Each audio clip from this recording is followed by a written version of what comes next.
Baik, Bismillahirrahmanirrahim. Suara saya terdengar? Terdengar Ustaz. Alhamdulillah. Baik. Alhamdulillah kalau terdengar ya. Mudah-mudahan jaringannya bagus. Baik, kita mulai saja kegiatan hari ini.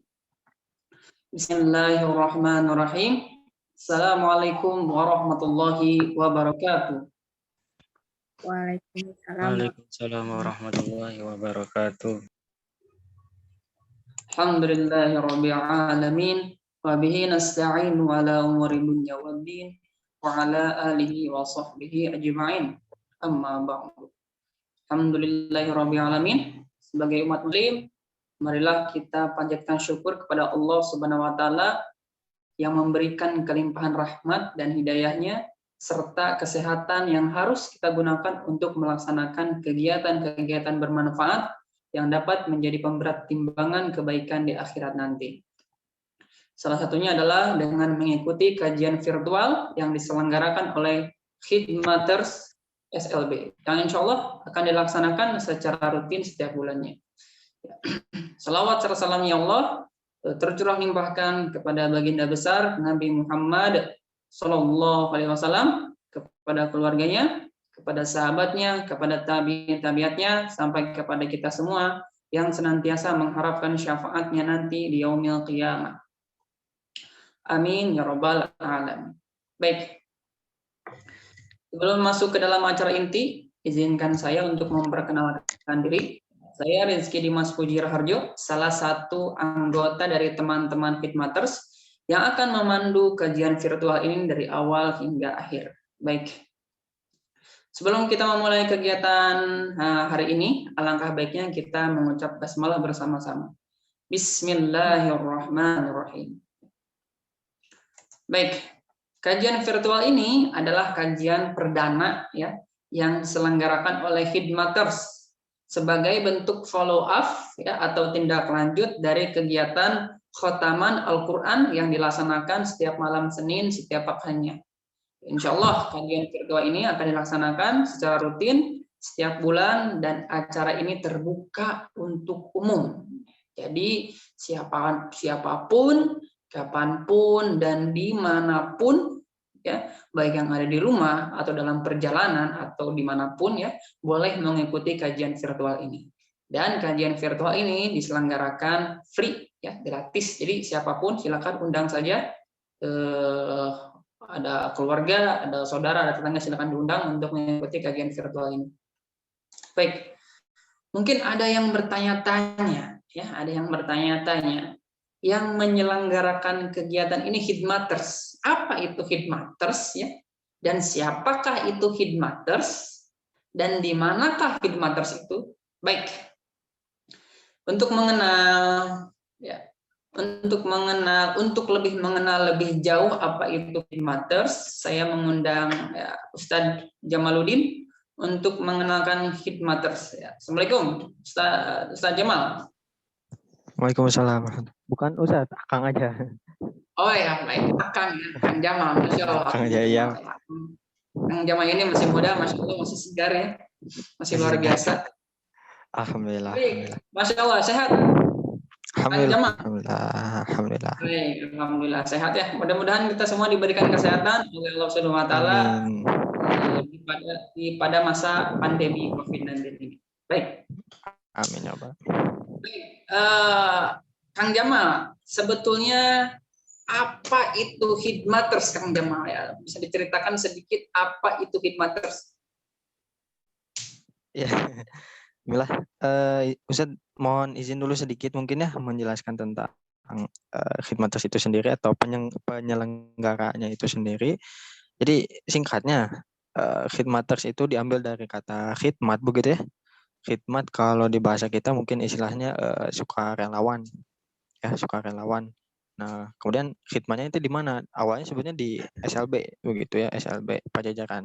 Sekolah luar biasa Pajajaran. Di situ ada ekskul tahfiz dan tahsin yang mana anak-anaknya ini adalah anak-anak tunanetra begitu, anak-anak tunanetra. Nah, makanya di sini dinamakan Khidmaters di sini karena memang tidak dijanjikan amplop begitu ya, apalagi isinya gitu. Nah, kemudian kami karena di masa pandemi ini bisa dibilang kegiatannya off begitu ya. Sebenarnya bukan off juga, cuma via online. Nah, kami coba melebarkan sayap lah begitu ya. Jadi pengennya kebermanfaatan ini bisa dirasakan oleh banyak orang, tidak hanya orang-orang yang ada di SLB saja, tapi di luar SLB juga. Itu kalau untuk lokasinya di mana, Kang? Lokasinya sebenarnya di Bandung gitu ya. Di Bandung karena SLB-nya sendiri di Bandung. Nah, begitu saja mungkin Ustadz Rizky. Atur nuhun. Baik. Masya Allah ya. Jazakallah khair ya, Kang Jamal ya. Kang Jamal tadi menyampaikan bahwa khidmaters itu awal mulanya adalah sukarelawan ya, sukarelawan di program atau di ekskul tahsin tahfidz yang ada di sekolah luar biasa Pajajaran Bandung ya. Masya Allah. Nah, baik Kang Jamal, ini masih ada pertanyaan nih beberapa sedikit. Kira-kira nih untuk kedepannya ya, sekarang kan khidmaters itu ada kegiatan khotaman Al-Qur'an ya setiap setiap hari Senin malam ya. Kira-kira kalau orang luar mau gabung kira-kira bisa tidak Kang Jamal? Ya bisa banget, boleh banget, mangga silakan. Ya, mangga silakan. Baik, Masya Allah. Para peserta yang di sini bagi yang ingin khotaman Al-Qur'an ya setiap Senin malam sekitar habis Isya ya sampai seberesnya gitu ya. Jadi program itu khataman Al-Qur'an ya, satu orang satu juz, nanti akan dibagi bebas pilih mau juz berapa ya, silakan dibaca pada saat itu dibaca juz sekian, juz nomor sekian, silakan dibaca dari Isya sampai ya semampunya ya, sampai jam 9 atau jam 10. Seperti itu. Baik, selain khataman Al-Qur'an, sekarang kita juga akan memang sedang berjalan, sedang kita laksanakan, yaitu kajian virtual ya. Apakah kajian virtual ini akan dilaksanakan secara rutin? Kang Jamal? Oh iya, insya Allah untuk kajian virtual ini insya Allah kita adakan rutin sebulan sekali mungkin ya, kita karena ini masih percobaan sebulan sekali. Nah, untuk materi atau bahasan tentang tema kali ini itu dibahasnya 3 kali gitu, 3 part gitu ya kalau dalam bahasa Inggris gitu ya, 3 bagian. Nah, ini bagian pertama gitu, bagian pertama. Nah, kemudian untuk bagian kedua berarti bulan depan, bagian ketiga berarti 2 bulan lagi gitu ya insya Allah. Baik, Masya Allah, barakallahu alaikum. Berarti spoiler bersambung seperti di film-filmnya, ada episode 1, episode 2, episode 3 ya. Berarti yang peserta gabung di sini jangan sampai tertinggal episode 2 dan episode 3-nya ya. Part 2 dan part 3-nya jangan sampai tertinggal. Berarti harus ikutan lagi. Baik, ya pertanyaan terakhir nih supaya lebih kenal ya para peserta di sini karena ada yang dari luar juga, Masya Allah. Kira-kira akan ada program apa lagi khidmaters nih? Ini kan khidmater ceritanya bukan hanya untuk SLB tapi untuk masyarakat luas. Nah, kira-kira program apa saja yang akan dilakukan oleh khidmaters untuk masyarakat luas? Ya, kalau untuk ngobrolin program sementara ini masih mau mengistiqomahkan dulu kajian sama khataman dulu gitu ya. Kalau program lainnya insya Allah nanti menyusul ya gitu. Yang penting ya sedikit tapi istiqomah kayak gitu dulu ya insya Allah.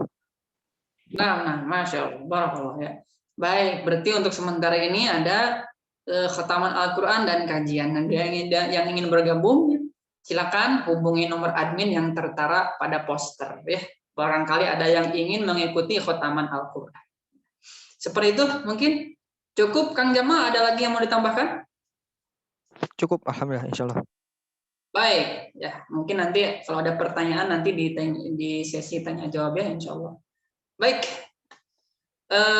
itulah sedikitnya tentang khidmaters ya yang dimulakan dengan relawan ya, khidmat untuk anak-anak SLB yang berniat untuk melebarkan sayapnya, bermanfaat untuk masyarakat luas. Mudah-mudahan khidmaters ini dapat menjadi sebuah wadah, sebuah organisasi, sebuah kelompok, atau mungkin nanti menjadi sebuah lembaga ya, yang dapat bermanfaat untuk masyarakat luas, khususnya dalam bidang ilmu agama.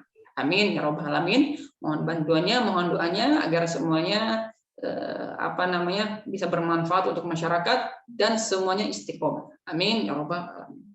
Baik.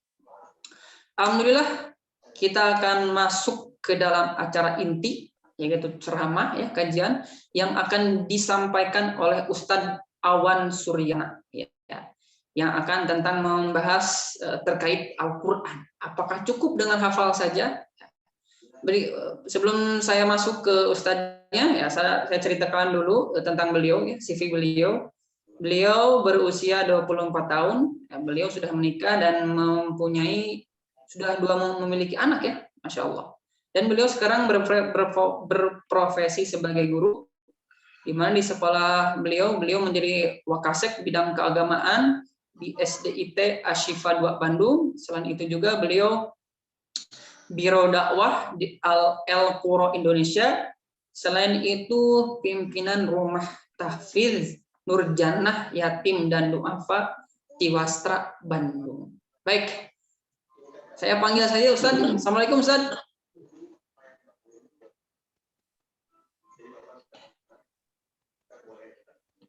Ya Ustaz. Waalaikumsalam warahmatullahi wabarakatuh. Baik, Masya Allah, barakallah. Apa kabar Ustaz? Sehat? Alhamdulillah, bikhair, madumtum fi khair. Masya Allah, Masya Allah. Mudah-mudahan kita senantiasa diberikan kesehatan ya di pada masa wabah ini ya, Masya Allah. Baik, Ustaz, sudah siap Ustaz? Insya Allah, tafadhal. Baik, akan langsung kita mulai saja. Ya. Dimohon untuk menutup mikrofon dan siapkan catatan agar apa yang disampaikan bisa menempel dalam diri kita dan menjadi bekal untuk ke depan, ya. Bekal untuk hidup kita. Baik, kepada Ustadz, waktu dan tempat saya persilakan. Tafadhol Ustadz, silakan. Syukran Ustaz Rizky atas waktunya. Kita mulai dulu ya. Abdaulakum bi tahiyatul Islam. Assalamualaikum warahmatullahi wabarakatuh. Waalaikumsalam warahmatullahi wabarakatuh. Alhamdulillah wa kafa wa salatu wassalamu ala rasulina al-mustafa wa ala alihi wa ashabihi wa man tabi'ahum bi ihsanin wa man minkum wafa.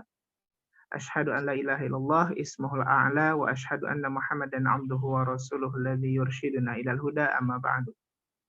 Allahumma shalli ala Muhammadin salatan tunjina biha min jami'il ahwali wal afat wa tutahhiruna biha min jami'is sayyi'at wa tarfa'una biha a'la darajat wa tuballighuna biha aqsal ghayat fi jami'il khairati fil hayati wa ba'dal mamat.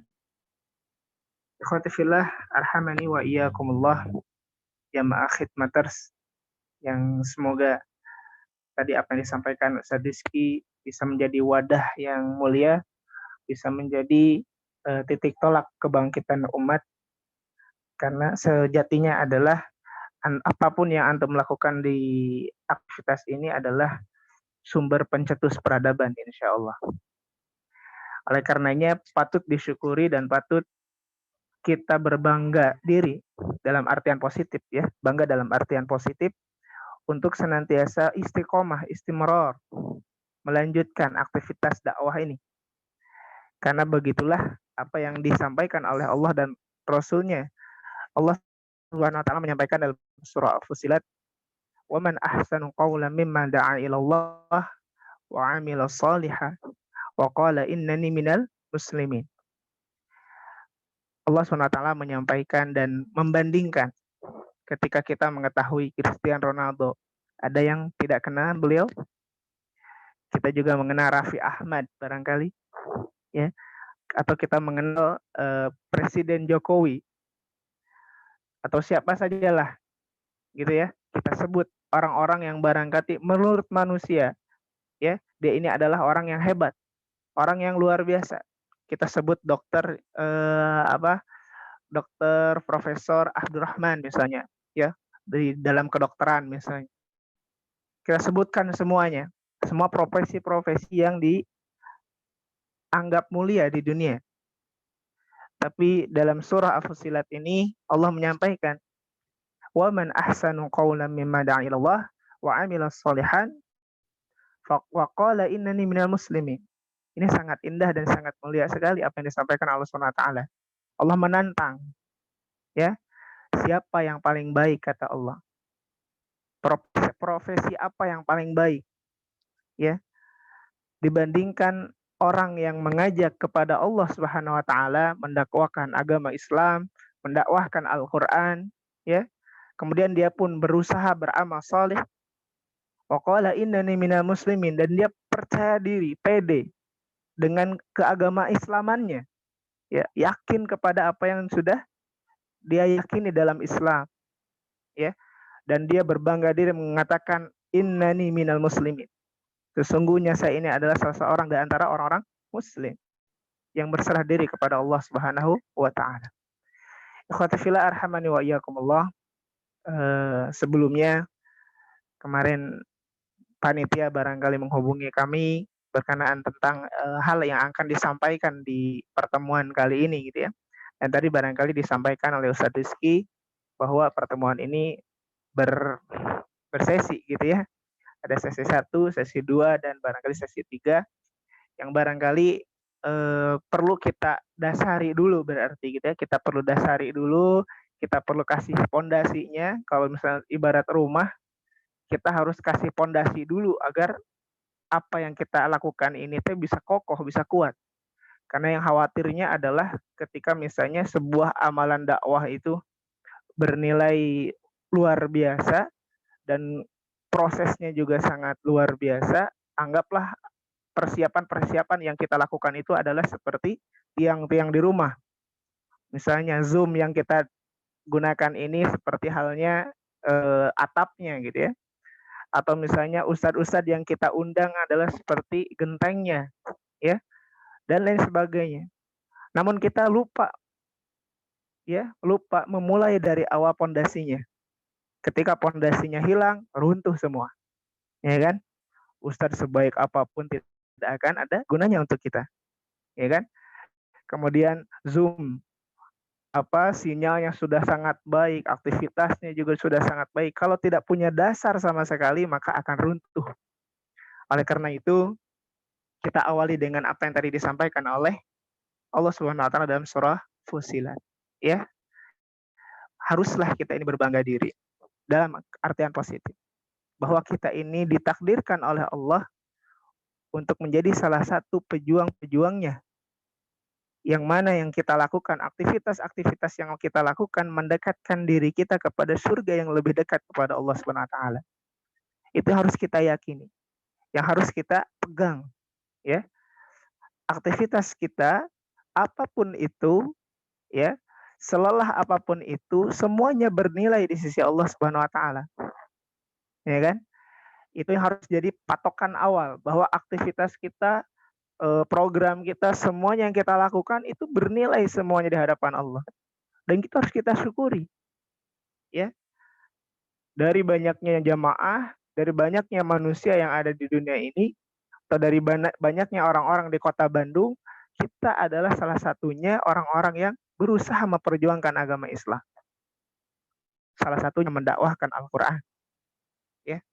Karena barangkali aktivitas di Zoom ini adalah lebih mengaitkan diri kita kepada para pengajar Al-Qur'an. Ya kan? Bagaimana seorang pengajar, seorang guru Al-Qur'an itu bisa menjadi contoh, bisa menjadi titik motivasi anak-anaknya yang barangkali menjadi binaan-binaannya. Itu yang barangkali harus kita kaji nanti ke depan. Nah, ikhwati fillah rahmani wa iyyakumullah, kembali lagi mari kita dasari diri kita dengan keyakinan aktivitas yang kita lakukan adalah kemuliaan. Adalah lanjutan dari dakwah-dakwah para anbiya, adalah penerus dakwah-dakwah Rasulullah Shallallahu alaihi wasallam. Itu yang harus kita yakini dan harus kita bangga dan kita istiqomah di situ. Ya. Karena ke depan insya Allah, ke depan, ya. Karena kata para ulama diambil dari asar sahabat bahwa hari-hari yang berlalu sepeninggal Rasulullah Shallallahu alaihi wasallam dan khulafa ar-rasyidin, maka hari yang berlalu selanjutnya tidak akan menjadi lebih baik. Tidak akan menjadi lebih baik. Kondisi umat tidak akan lebih baik. Ya kan? Jadi sepeninggal Rasulullah dan para sahabat, hari-hari yang berlalu akan semakin kacau, dan semakin kacau. Itu harus kita sadari juga. Artinya kita menjadi seorang guru, apalagi guru Al-Quran, harus punya dasar, harus punya semangat, dan harus punya pegangan. Karena ketika kita ibaratnya berproses dalam dakwah itu, mungkin kita pasti diuji oleh Allah. Diuji, ya. Bukankah Allah SWT menyampaikan, apakah manusia itu mengira mereka itu akan dibiarkan begitu saja ketika mereka mengatakan kami beriman kepada Allah? Ya, pasti diuji. Ya, pasti mereka ini diuji. Diuji dengan lelahnya, diuji dengan finansialnya, diuji dengan waktunya, diuji dengan kesehatannya. Itu yang harus kita yakini dan harus kita ambil bagian penting. Oh, ini sangat penting nih. Artinya adalah setiap aktivitas apapun yang kita lakukan, mari kita yakini kembali ini adalah fisabilillah.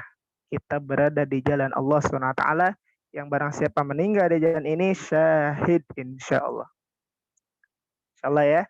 Nah, kemudian kembali kepada judul apa yang diberikan oleh panitia. Ya, ketika kita menjadi seorang guru, ya, kita berkenaan tentang proses dalam mendidik, ya, proses dalam mendidik.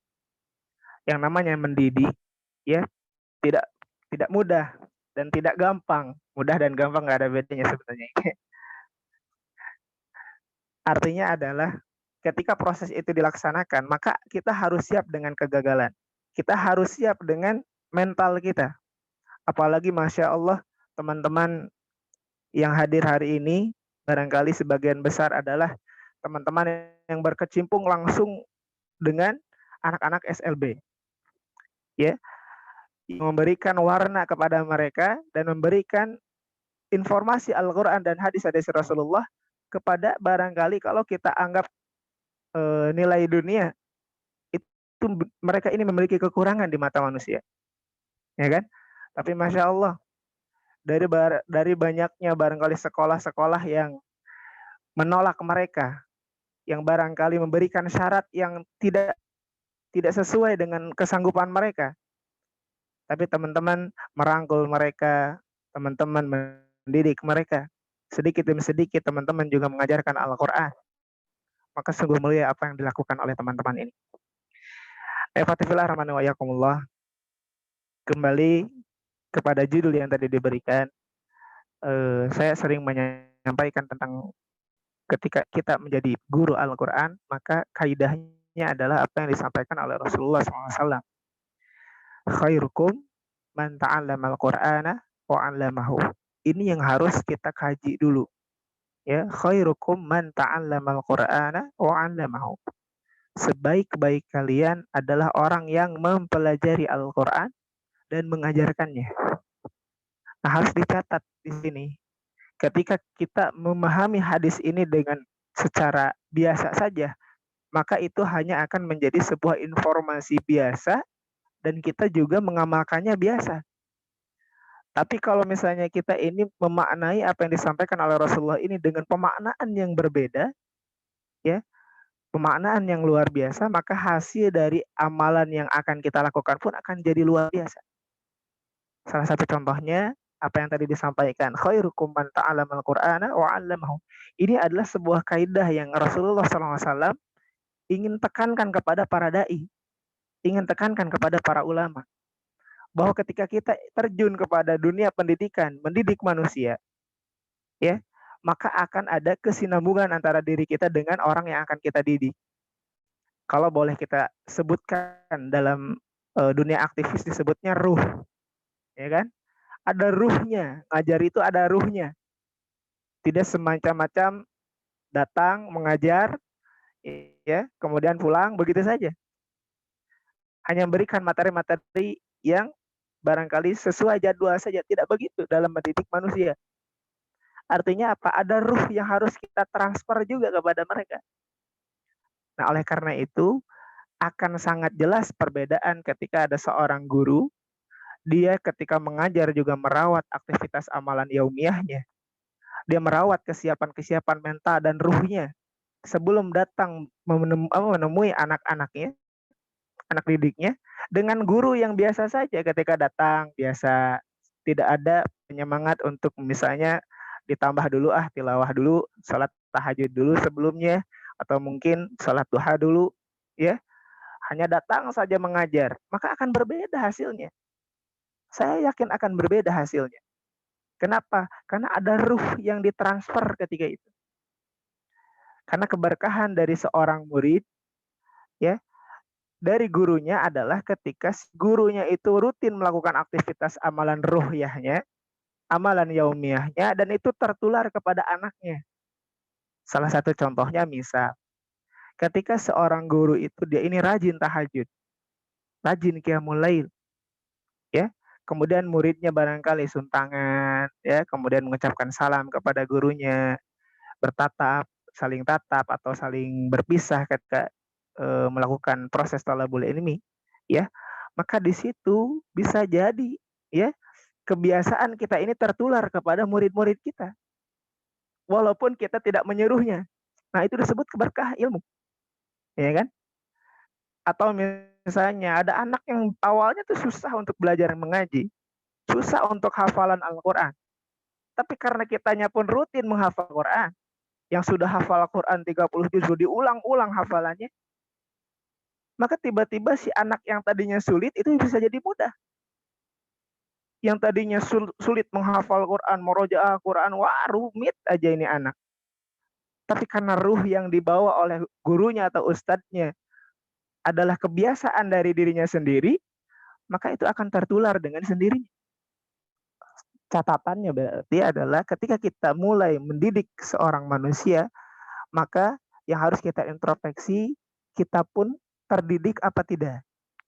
Ya, ketika kita ingin mendidik manusia, kita pun harus terdidik. Maka kaidah yang tadi muncul adalah khairukum man ta'allamal Qur'ana wa 'allamahu. Sebaik-baik kalian adalah yang mempelajari. Ya, mempelajari, terus belajar. Ya, terus berproses. Jangan sampai ilmu yang sudah mentok saja sudah tidak mencari ilmu lagi. Sampaikan apa yang ada aja ya begitu. Nah, ini adalah kekeliruan yang barangkali banyak dilaksanakan oleh para guru. Ya, misal ya, salah satu guru-guru yang ibaratnya mungkin tidak mengajar agama, ketika dia lulus S1 mentok saja di situ. Tidak mau belajar lagi. Nah, itu akan berbeda dengan guru yang sudah lulus S1, kemudian juga dia belajar lagi, dia mengembangkan ilmunya, dan dia juga terus mengikuti kajian-kajian tentang ilmu yang dia pelajari selama kuliah, maka itu akan lebih berkembang lagi. Nah, begitupun apalagi yang kita lakukan adalah tadi mengarahkan manusia menuju surga. Kan itu yang kita lakukan. Yang namanya mengarahkan manusia menuju surga, kita harus berlawanan dengan setan dan iblis yang melarang atau mendorong manusia pergi ke neraka. Jadi ada seperti tarikan magnet gitu ya. Ketika kita dorong manusia kepada surga, maka setan pun akan mendorong lebih keras lagi kepada kita untuk apa? Menjerumuskan manusia lebih jauh lagi. Bahkan kita pun ikut terjerumus gitu. Teman-teman tahu magnet kan? Magnet kalau misalnya di sudut yang samanya dipertemukan, maka itu akan mental kan? Tidak bisa nyatu itu magnet. Nah, begitulah ketika kita ibaratnya berdakwah, mendakwahkan Al-Qur'an. Ya. Berarti mendorong manusia untuk masuk surga. Sedangkan setan dan iblis ya dan bala tentaranya tidak mau manusia masuk surga. Maka akan mendorong balik. Salah satunya apa? Membuat gurunya ria. Membuat gurunya tidak punya prinsip dalam mengajar. Membuat gurunya lalai dalam mengajar. Banyak teman-teman. Ya, banyak. Saya di Rumah Tahfiz Nurjana membiasiswakan 6 orang anak yang putus sekolah. Saya sekolahkan dia di pesantren. Kemudian ternyata di sana gurunya tidak bertanggung jawab. Ya kan? Akhirnya waktu terbuang sia-sia, kan begitu. Ternyata ada juga. Lokasinya enak, kondisinya pesantren, tapi ternyata ada guru yang tidak bertanggung jawab. Ya, tidak bertanggung jawab kepada gurunya, tidak mau mendidik, dan macam-macam. Itu menunjukkan bahwa tadi ketika kita mendorong manusia ingin masuk surga, maka setan pun akan lebih mendorong kita untuk mendorong manusia untuk masuk neraka, dan bahkan kita ikut di sana. Betul? Kita ingin mengajarkan anak-anak didik kita, murid-murid kita untuk apa? Lebih dekat lagi kepada Allah. Tapi setan mendorong kita untuk menjauhkan diri kita kepada dari Allah Subhanahu wa taala, bahkan dengan kitanya sekalian. Bukan hanya muridnya, dengan kitanya langsung. Nah, balik lagi. Oleh karena itu, basic yang harus kita ketahui tentang pemaknaan hadis ini, khairukum man ta'allamal Qur'an wa 'allamahu, adalah belajar tidak ada berhentinya. Menghafal Al-Qur'an apalagi. Ya, karena kita guru-guru Al-Qur'an. Maka standar yang harus kita miliki adalah belajar tidak boleh berhenti. Teman-teman belajar tahsin 1, tahsin 2, tahsin 3, tahsin 4. Ya. Kemudian setelah selesai berhenti di situ, maka ilmu antum tidak akan pernah berkembang. Ya. Antum juga tidak akan pernah mencari ilmu yang lain, akhirnya stuck aja di situ. Tapi beda lagi dengan misalnya sudah mau pelajari tahsin 1, 2, 3, 4, coba belajar lagi di Maqdis. Oh, di Maqdis ternyata beda. Bisa belajar lagi di Tarki. Di Tarki ternyata beda. Belajar lagi di LTI, ternyata beda. Ngambil sanad akhirnya kepada Syekh Fulan, ternyata beda juga. Nah, itu akan dirasakan oleh teman-teman. Itulah keberkahan ilmu.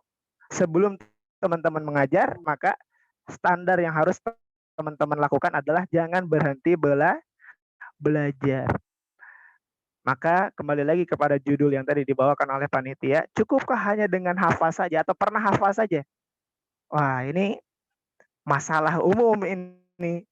Ya, masalah umum pengajar Al-Qur'an. Ya kan? Jadi terkadang murid-muridnya hafalannya lebih banyak dibandingkan gurunya. Nah, ini kasus kan. Bisa nggak begitu? Bisa. Ya kan?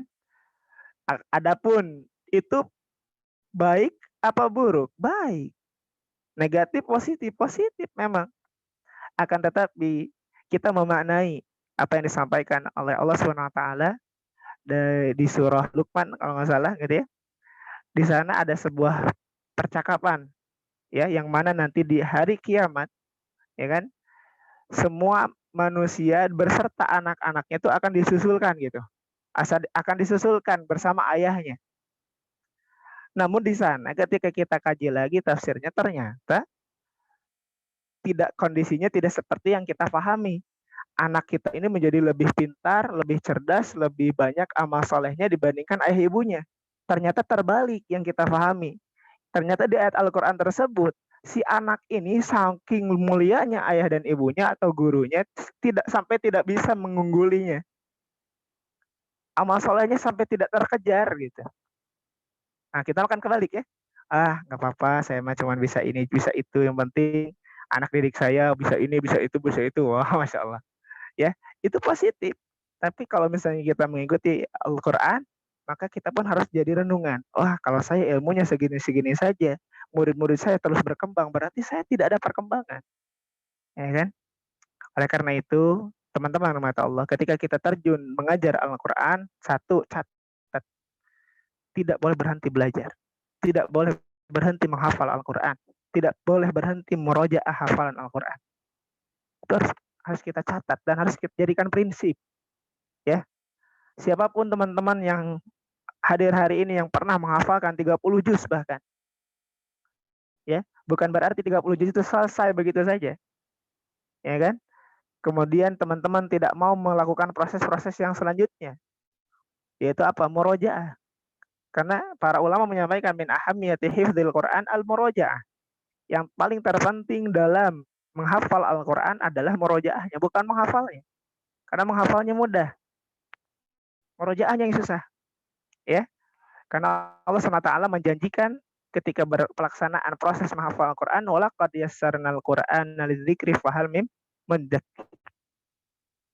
Ya, sungguh sudah kami mudahkan Al-Quran untuk dihafal. Maka adakah yang mau mengambil atau adakah yang mau mencoba? Artinya apa? Allah menjamin ketika proses menghafal Al-Qur'annya itu akan mudah. Insya Allah mudah. namun setelahnya tidak dijamin oleh Allah kan? Tidak dijamin.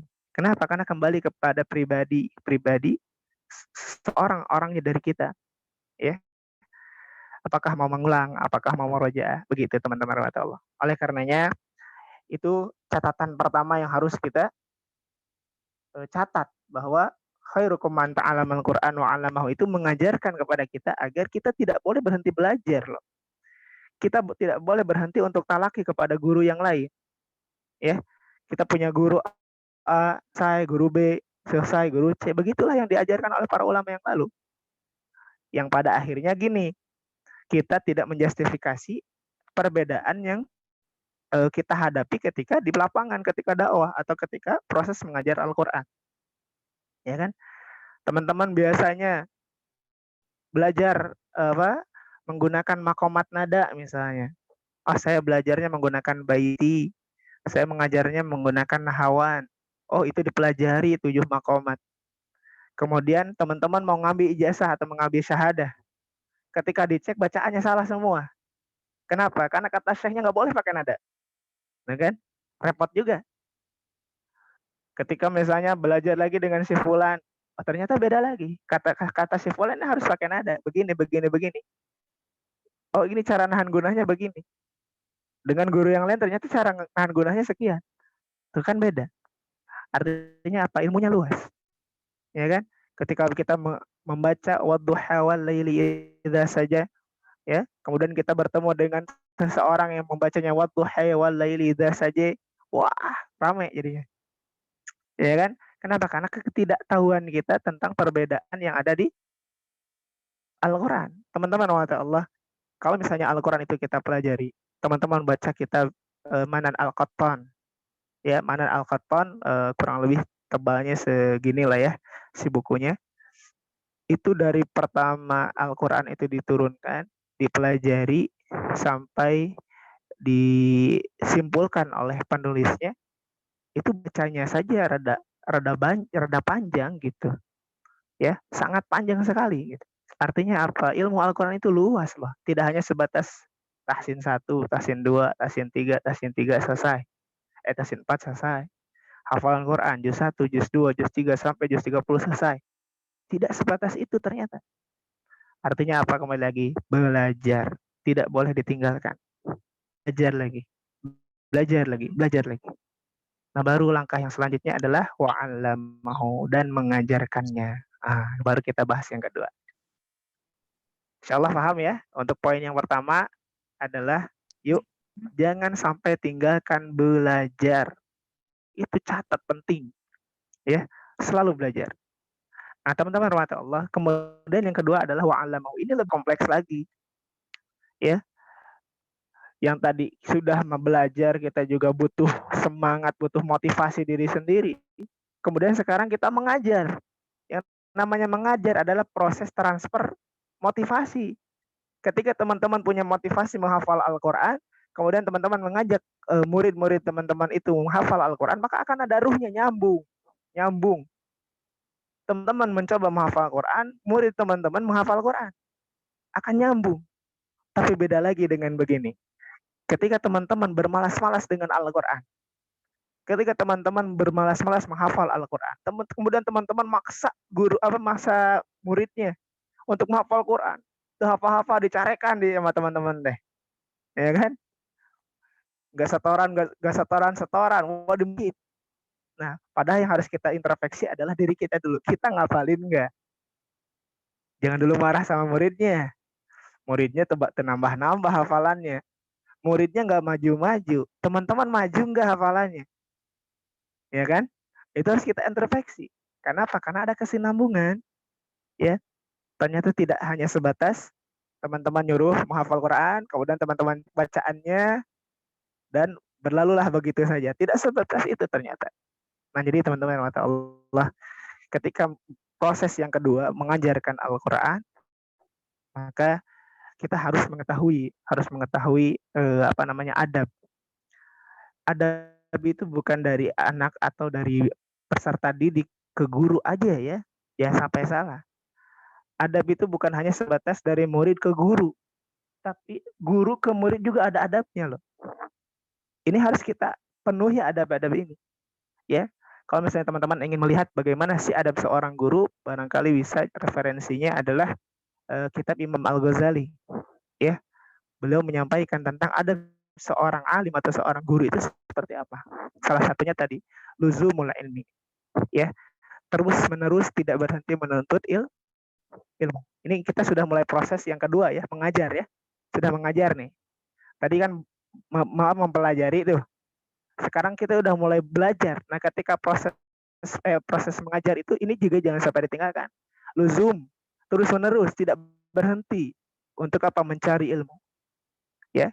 Kemudian apa lagi? Wal amalu bil ilmi. Mencoba sekuat tenaga untuk mengamalkan apa yang sudah kita pelajari. Ya. Itu adalah adab. Pertama, tidak berhenti, kemudian yang kedua terus menerus tidak bertindak dengan ilmu yang sudah kita pelajari, ya. Jadi jangan sampai hanya sebatas mempelajari, mengajarkan tapi tidak mengamalkan. Oh, ini akan repot nanti, ya. Kemudian wadawa mulukor, ya, senantiasa bersikap tenang gitu ngajar teh ya, tidak serudak-seruduk gitu ya. Wah, karena saya terkenal guru yang galak, akhirnya kemana-mana galak. Wah, enggak juga, ya. Tetap santai, ya, santun, ya, walaupun kepada anak-anak yang barangkali kesulitan, tetap tenang, bersikap tenang. Kemudian apa lagi? Tidak takabur dalam memerintah atau memanggil seseorang. Itu juga ada seorang guru yang harus kita penuhi kepada murid kita. Kita dengan seenaknya tadi, betul, ya kan? Nggak setoran satu hari. Wah, kita marahin, kita teriak-teriakin. Kita yang salah kalau gitu, ya. Kita nggak nanya dulu kenapa, apa kesulitannya, kenapa tidak menghafal Al-Quran, ada apa masalahnya, apa sih gitu ya, dicari kan, harusnya gitu. Guru yang bijak begitu. Ya mah pada setoran dicarikan budak. Ya. Tapi kita tidak mau tahu apa sih yang terjadi kepada anak tersebut. Maka adab seorang guru adalah tadi, tidak hanya sebatas menyampaikan ilmu, tapi harus tahu ya muridnya itu ada dalam kondisi seperti apa. Itu harus kita perhatikan, ya kan? Kemudian apa lagi? Bersikap lembut terhadap murid, ya, lembut kepada murid kita, ya. Walaupun ada anak-anak yang harus kita kerasi, memang ada, tapi bukan arti galak, tapi tegas, ya kan? Tegas. Kita bikin aturan A, B, C, tegas. Tapi tadi tetap bersikap lemah lembut terhadap murid kita. Kemudian tidak membanggakan diri, ya. Ustaz dulu pernah begini. Wah, gitu ya. Tidak terlalu dibahas membanggakan diri, ya, kepada murid-murid kita. Nah, teman-teman atau misalnya anak-anak belum tentu bisa kayak Ustaz. Waduh, Masya Allah. Ya. Jadi hati-hati juga, jangan sampai takabur. Ya kan? Tidak membanggakan diri, mengajukan pertanyaan yang bisa dipahami oleh orang yang lambat berpikirnya. Nah, kalau kita ngasih pertanyaan, ya kan, dievaluasi juga, jangan sampai standarnya emang standar orang-orang pinter. Yang nggak pinter nggak bisa jawab itu, ya kan? Ini kalau misalnya secara umum ya, secara umum bikin soal, bikin pertanyaan, setting, ya kan? Standarnya semua yang pinter, itu yang nggak pinter susah. Itu juga harus kita perhatikan, ya. Begitu juga mengajukan pertanyaan yang bisa dipahami orang, membuat pertanyaan juga begitu kan, sama, ya. Kemudian merendah dengan mengatakan saya tidak tahu. Kalau teman-teman memang tidak tahu, jangan memaksakan, ya kan? Jangan memaksakan. Ada seorang murid bertanya, Ustaz, bagaimana hukum ini? Ya, Ustaz, bagaimana cara membaca ini? Misalnya kalau dalam pembelajaran Al-Quran, bagaimana cara membaca tashil ya Ustaz? Tapi teman-teman belum pelajari. Teman-teman sengertinya aja menyampaikannya kan. Kalau misalnya memang tidak tahu, sampaikan. Oh, Ustaz belum tahu. Ya, nanti coba Ustaz pelajari dulu, nanti saya sampaikan. Ya, tidak usah malu dengan hal yang demikian. Bertanya tentang huruf fulgoribah, cara-cara baca yang aneh kan. Nah, itu kan biasa dalam Al-Quran begitu. Ustaz, ini gimana bacanya ya? Ada tasfil, ada imalah, ya kan? Ada ismam. Nah, sedangkan kita sendiri pun belum mempelajari itu. ditalaki juga belum kita. Isma misalnya gimana coba tuh? Ya kan? Mengajarkan ke teman kita ya sesuai yang kita ngerti aja, monyong aja bibirnya gitu. Ya. Tapi kita juga belum pernah ditalaki sama guru kita. Ini ismam kita sudah betul belum nih? Ya kan? Nah, jadi memang harus memastikan gitu. Ya, ilmu yang kita sampaikan juga kita memang harus pastikan kebenarannya. Nah, teman-teman rahmat Allah, kembali dari tadi apa yang disampaikan oleh Imam Al-Ghazali berkenan tentang adab. Nah, itu adalah hal-hal yang barangkali merupakan persiapan untuk diri kita sebelum bertemu dengan murid kita atau juga ketika bertemu dengan murid kita. Maka kalau boleh saya sarankan, terutama kita pengajar Al-Quran, sebelum datang mengajar kepada murid-murid kita, satu yang harus kita lakukan. Tidak boleh tinggalkan sholat tahajud. Catat itu. Ya, jangan sampai kita tinggalkan sholat tahajud. Karena tahajud itu adalah pengisian ruh. Kalau baterainya, baterai lah begitu. Kita hidup ada baterainya gitu. Ya, ada lemahnya, ada kuatnya. Ketika tahajud itu ditinggalkan, atau sholat qiyamul lah, kalau tidak disebut tahajud juga qiyamul mungkin ba'da isya gitu ya. Teman-teman nggak bisa bangun sholat di sepertiga malam, teman-teman lakukan saja ba'da isya. Sebelum tidur, lakukan. Jangan penting tidak tertinggal. Ya kan? Kemudian sebelum datang itu ngaji dulu, tilawah dulu. Ya kan? Nah, lakukan aktivitas-aktivitas yang membangun ruhiyah kita lebih dalam lagi. Baru ketemu sama murid kita. Itu pun tidak asal ketemu, teman-teman. Ya. Ketika sebelum bertemu atau berdoa dulu, teman-teman teh. Ya. Ini mah datang begitu ngajar, nggak lupa doa. Ya. Teman-teman, apa yang teman-teman sampaikan itu hanya sebatas menyampaikan. Balighu anni walau ayat. Sampaikan dariku, kata Rasulullah, walaupun hanya satu ayat. Yang memberikan hidayah siapa? Allah kan? Teman-teman tidak bisa memastikan apapun yang teman-teman sampaikan itu bisa nempel langsung dalam hati murid-murid kita. Ya, kita menganjurkan anak-anak didik kita, ayo anak-anak kita merojaah hafalan-hafalan kita. Mari kita istiqomahkan untuk menghafal Al-Quran. Ya kan? Terus kita menyampaikan itu. Akan tetapi dawamunya nggak ada gitu. Nah, ini juga akan jadi repot. Nah, jadi teman-teman mata Allah, yuk kita kembalikan lagi ruhnya. Ruh ngajar itu butuh ruh. Tidak hanya atas datang mengajar, tapi butuh ruhnya. Nah, justru ruhnya ini yang paling terpenting. Coba catat nih kaidah ini. Saya waktu itu datang ke Semarang, datang ke pengajar Iqra, ya, yang tinggal satu-satunya dari generasi itu tuh siapa tuh ya, yang tahu nama orang yang ada di belakang foto Iqra tuh? Ada yang tahu namanya? Nah, dia punya murid. Generasi terakhirnya ada di Semarang, teman-teman. Ya, ketika itu saya datang ke sana. Ya, ada pesantrennya. Datang ke beliau, saya bertanya, ya, kesuksesan dalam mengajar Quran itu apa sih? Gitu kan? Saya nanya loh. Karena ketika datang ke sana, si murid-muridnya Masya Allah. Ya, Al-Baqarah hafal sama artinya semua, gitu kan? Hukum tajwid hafal semua. Dan itu dipertontonkan gitu, di panggung gitu. Wah, ini ngeri banget nih pesantren kan begitu kan. Saya nanya, apa sih rahasia kesuksesan Ustadz itu untuk mengajar Al-Quran ini? Maka beliau memberikan sebuah kaidah. Ini tolong dicatat nih kaidahnya, luar biasa. Ya, yang pertama kaidahnya kata beliau, al-madatu khairah. Ya, yang pertama, Kiai itu almarhum Kiai Hajat As'ad Humam katanya gitu ya. Nah, itu beliau ada ada muridnya. Dan generasi terakhirnya ada di Semarang itu. Ya, dan di Jogja. Nah, ketika itu kembali lagi ya apa yang disampaikan oleh saya lupa lagi siapa ya, Kiai Haji Mustafa atau siapa gitu, saya lupa lagi ya nama beliau. Beliau menyampaikan sebuah kaidah yang jadi patokan diri saya gitu ya. Yang pertama adalah madah itu penting, kata dia.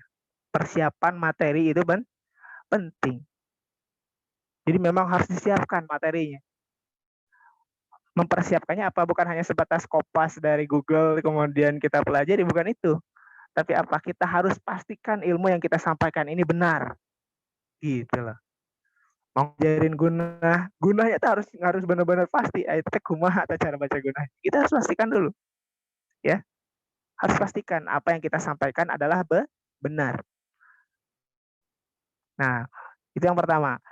Madah itu penting. Persiapan materi itu penting. Kemudian yang kedua, wal ustadu khairum minal maddah. Wat tariqu khairun minal maddah. Maaf ya. Wat tariqu khairun minal maddah. Kemudian metode itu lebih penting atau lebih menentukan daripada materi itu sendiri. Teman-teman sudah menyiapkan materi sebaik mungkin, tapi yang menentukan adalah bagaimana teman-teman menyampaikan materi tersebut kepada muridnya. Ya kan? Materinya sudah bagus, tapi teman-teman menyampaikan kepada muridnya biasa saja, maka hasilnya akan biasa. Makanya, thariqah khairun minal maddah. Metode lebih penting daripada atau lebih menentukan dibandingkan materinya itu sendiri. Kemudian apa? Al-ustadu khairum minat thariqah. Dan ustadz itu sendiri lebih penting dari metode apapun yang dia pelajari. Dalam Al-Quran kita mengenal metode ummi, metode ikro, ya ikro klasikal, dan juga metode barki. Kemudian macam-macam muncul ya, di tarki juga muncul pembelajaran tamhidinya, muncul bagaimana cara mengajarkan ikro dan sebagainya. Di Maqdis juga demikian. Macam-macam. Teman-teman kuasai itu. Tilawati bisa, ya, cara ngajar pakai umi bisa, cara ngajar pakai barki, metode barki bisa, ya, macam-macam bisa, ya. Tapi itu tidak lebih menentukan keberhasilan kalau misalnya gurunya tidak benar. Maksudnya tidak benar ini apa? Gurunya tidak memberikan motivasi ketika bertemu dengan anaknya gitu, ya. Jadi metode apapun tidak lebih penting dibandingkan gurunya itu sendiri. Apa? Karena gurunya apakah punya keuletan, apakah punya tanggung jawab, apakah punya keseriusan untuk mengajar, ya kan? Kembali kepada gurunya. Ketika melihat anak itu tidak bisa, apakah hanya sebatas nyangga satu tidak bisa, terus gitu. Ataukah hanya atau misalnya wah ini anak saya ini yang nggak bisa, ini harus bisa dikejar, ya kan? Sampai dikejar-kejar sampai bisa. Kan ada guru yang demikian. Ada juga yang guru hanya sebatas hanya nggak salah, saya nggak berusaha tapi bisa hanya nggak salah. Kan ada juga yang begitu. Nah, kembali lagi kepada gurunya kan. Tadi materi atau materi itu penting. Kemudian metode lebih penting daripada materi. Kemudian ustadznya itu lebih penting dibandingkan metode apapun yang dia kuasai. Dan yang paling penting yang disampaikan oleh beliau adalah waruhul ustadz khairun minal ustadz. Dan ruh ustadznya itu lebih menentukan dibandingkan ustadznya itu sendiri. Jadi itu empat kaidah yang saya dapat di Semarang. Ya, materi itu penting kata beliau. Siapkan materinya sebaik mungkin. Tapi materi itu tidak lebih baik dibandingkan metode cara menyampaikan teman-teman kepada murid teman-teman itu. Dan apapun metode yang teman-teman kuasai, itu juga tidak akan lebih menentukan dibandingkan teman-teman sendiri sebagai gurunya. Punya prinsip tidak, punya semangat tidak, punya motivasi untuk betul-betul menjadikan anak itu bisa apa enggak, ya kan? Nah, kemudian apa? Tadi ruhul ustaz khairun minal ustaz. Ternyata ini adalah yang paling inti yang beliau titipkan kepada saya. Ya. Ruh ustadznya itu lebih menentukan dibandingkan ustadz itu sendiri. Sebaik apapun ustadznya, secerdas apapun ustadznya menyampaikan sesuatu dengan lisannya, ya, pintar ngomongnya, pintar ngajarnya, tapi ruhnya dia tidak isi, maka tidak bisa juga, ya, tidak maksimal juga hasilnya. Gitu teman-teman, ya. Itu adalah sejalan dengan apa yang tadi saya sampaikan. Ustadznya sudah bagus, materinya sudah bagus, ya, metodenya juga sudah bagus, ustadznya sudah bagus, tapi ruhnya tidak diisi, maka akan tidak maksimal, ya. Beda dengan misalnya hanya 4 ini dirawat, materinya disiapkan dengan baik, pakai PowerPoint, pakai ini, pakai itu, misalnya gitu ya. Kemudian metodenya dipastikan nih ngajar Al-Quran teh harus ada metodenya, harus begini, ya kan? Kemudian juga kita siapkan diri kitanya nih, ustadznya nih, ya kan? Punya semangat, punya tanggung jawab, punya prinsip, disiplin, gitu ya. Kemudian terakhir tadi ruh ustadznya, lebih menentukan dibandingkan gurunya. Oleh karenanya tadi saya kembali lagi sarankan, sebelum mengejar tahajud jangan hilang. Sholat qiyamul lail, sholat malam, ya jangan hilang. Sholat sunnahnya dijaga. Tilawahnya apalagi.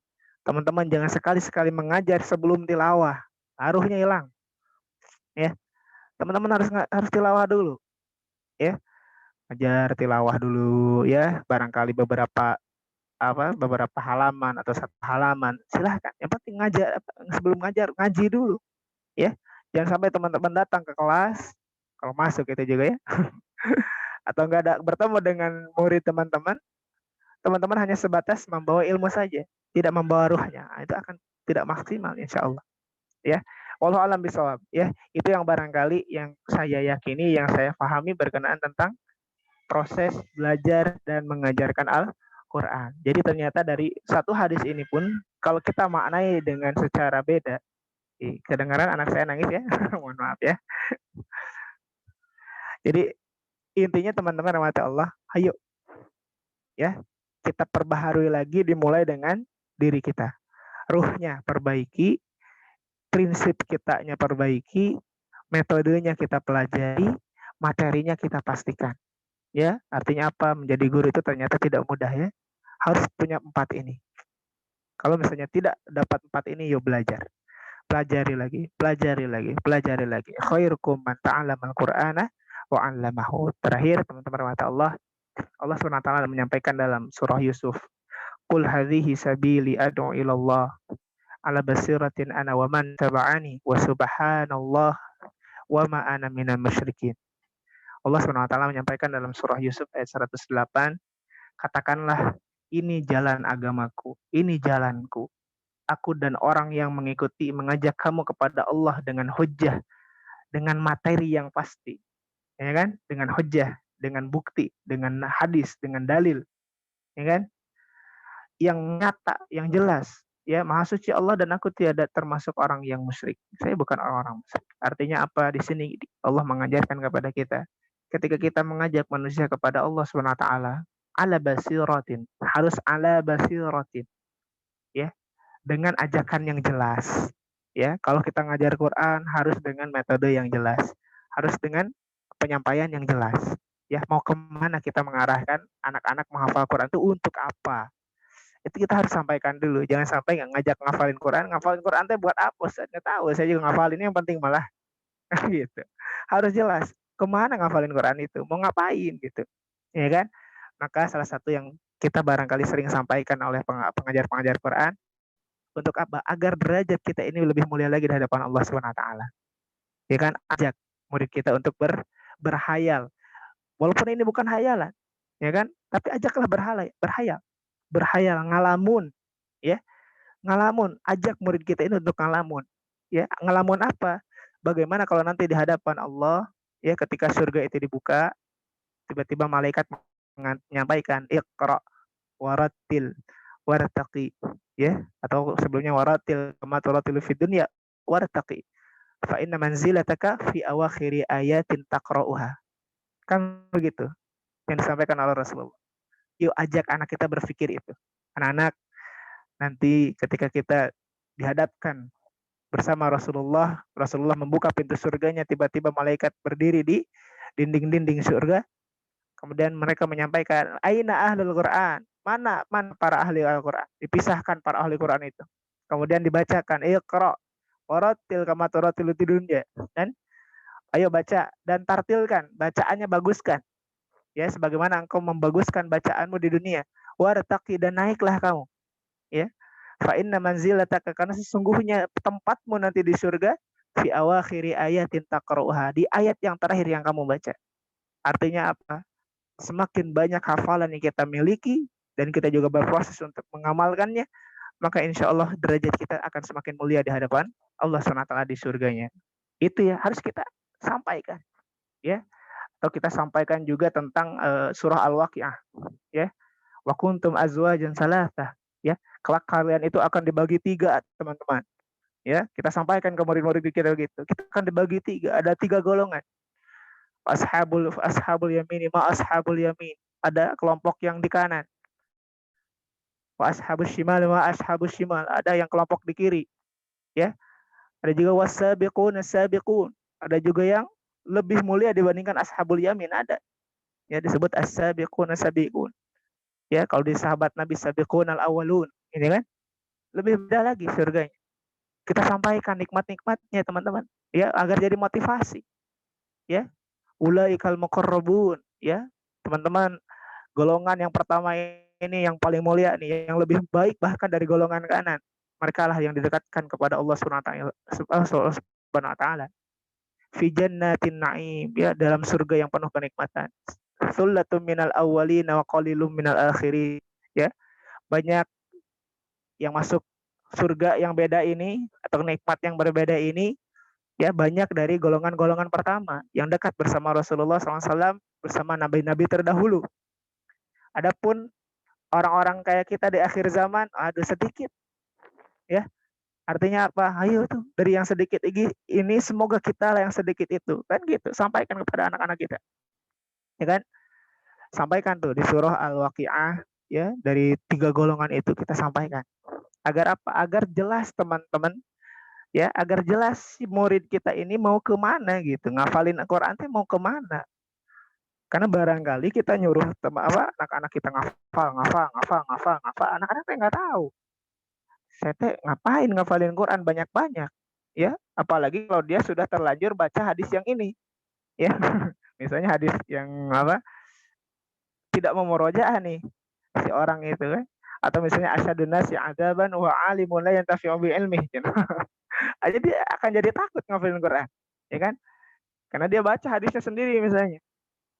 Ya, orang yang paling keras atau paling berbeda siksanya di hadapan Allah adalah orang yang berilmu, yang hafalannya paling banyak, ya, yang hafalan Qur'annya barangkali 30 juz, tapi tidak diamalkan. Jadi anak-anak kita takut ngafalin Qur'annya kan? Kenapa? Karena kita tidak sampaikan. Kenapa kita ngafalin Qur'an dan apa yang akan kita dapatkan ketika menghafal Al-Quran? Proses dalam menghafal Al-Quran itu bagaimana? Kita sampaikan juga kebaikan kita, ya, kebaikan dalam membaca Al-Quran misalnya, ya. Jadi iqra'ul Qur'an fa innahu ya'ti yaumal qiyamah syafi'an li ashabi, sampaikan itu juga. Ya, bacalah Al-Qur'an oleh kalian karena sesungguhnya nanti Al-Qur'an datang kepada kalian pada hari kiamat. Kan itu sampaikan, ya. Kemudian juga jangan lupa sampaikan tentang bagaimana proses dalam membaca Al-Qur'an. Man qara'a harfan min kitabillah falahul hasanah. Siapa yang membaca Al-Qur'an, ya, satu huruf saja dia ini akan mendapatkan satu kebaikan, ya. Wal hasanatu ka'asyrati amsalihha, dan satu kebaikan itu tidak dinilai satu oleh Allah, tapi dilipat gandakan jadi 10. Wala aqulu alif lam mim harfun. Kata Rasulullah, aku tidak mengatakan alif lam mim itu satu huruf. Walakin alif wa harfun, wala muharfun, wa mim harfun. Alifnya satu huruf, lamnya satu huruf, mimnya satu huruf. Artinya alif lam mim saja kita membaca itu kita mendapatkan 30 kebaikan yang akan Allah balas nanti di hari kiamat. Dan orang yang menghafal Quran gak mungkin bacanya alif lam mim, alhamdulillah hafal. Bisa itu mah, ya. Dzalikal kitabul la raiba fihi. Kalau udah hafal lagi, ya. Hudalil muttaqin. Udah hafal lagi. Gak mungkin kan? Pasti diulang-ulang. Dzalikal kitabul la raiba fihi, dzalikal kitabul la raiba fihi, hudalil muttaqin, hudalil muttaqin, hudalil muttaqin, terus diulang-ulang. Bayangkan, ya, berapa banyak pahala yang kita dapatkan, ya. Kalau kita menghitung pahalanya, rumit kita ngitungnya, ya. Saking banyaknya. Minimal kita yakini bahwa bukan hanya hafalan bukan hanya pahala saja yang kita dapatkan, tapi ternyata di situ digugurkan dosa-dosa kita juga, ya kan? Barangkali nanti anak-anak kita ada yang sulit menghafal Quran. Ustaz, kenapa saya mani sulit ngafalin Quran? Kita hafal. Ya, kita kasih motivasi. Barangkali Allah ingin menghapuskan dosa-dosamu lebih banyak lagi. Ya kan? Jadi kita jadi pioner motivasi yang terbaik gitu, ya. Yang sampai Ustaz, saya berat ini ngafalin Quran. Wah, kamu maksiat wae juga nama juga. Gitu. Ya kan? Bohong wae juga kamu mah. Jadi wae saya ngafalin Quran. Gitu kan. Aja mentok anak-anaknya, ngedown gitu ya. Jadi teman-teman jangan galak-galak kalau ngajarin Quran, ya. Santai aja, sampaikan motivasi. Ya kan? Yang penting tegas bukan galak. Oke, itu teman-teman mata Allah. Tadi kita tutup dengan surah Yusuf. Qul hadhihi sabili ad'u ilallahi 'ala basiratin ana wa man ittaba'ani wa subhanallahi wa ma ana minal musyrikin. Ya. Jadi teman-teman, itu saja barangkali sedikit yang bisa Anak sampaikan di kesempatan kali ini. Catatan-catatan pentingnya barangkali tadi teman-teman juga sudah catat atau jadi sebuah prinsip yang teman-teman harus munculkan dalam diri, yang sehingga hari ini adalah hari di mana teman-teman menjadi manusia yang berbeda. Hari ini ya, hasil dari Zoom kali ini menjadikan teman-teman menjadi, kalau yang sudah menikah, menjadi ayah yang lebih baik. Yang sudah menikah akhwat menjadi ibu yang lebih baik. Ya, ingin anak-anaknya hafal Quran tapi nggak mau menghafal Quran. Waduh, repot atuh. Ya, yuk kita juga mencoba berproses menghafal Quran. Sedikit demi sedikit, nggak apa-apa ayat-ayat yang pendek, nggak apa-apa masih juz 30, yang penting berproses. Berproses sambil ngajak anak-anak kita menghafal Quran. Nah, gitu ya. Jadi sekali lagi, yuk setelah ini jadilah ayah yang semakin semakin mulia, jadilah ibu yang semakin mulia, jadilah guru-guru yang semakin mulia, dan jadilah anak-anak yang semakin mulia, karena kita pun memiliki ayah dan ibu. Semoga ya dengan ikatan Al-Quran kita bisa menolong ayah dan ibu kita pada hari kiamat, insya Allah. Jadi jadikan janji kita salah satunya dikaitkan dengan orang tua. Teman-teman pernah melakukan itu enggak? Ya, teman-teman biar motivasi Qur'annya tinggi, datang ke ayah dan ibu. Datang, ya, ambil tangannya.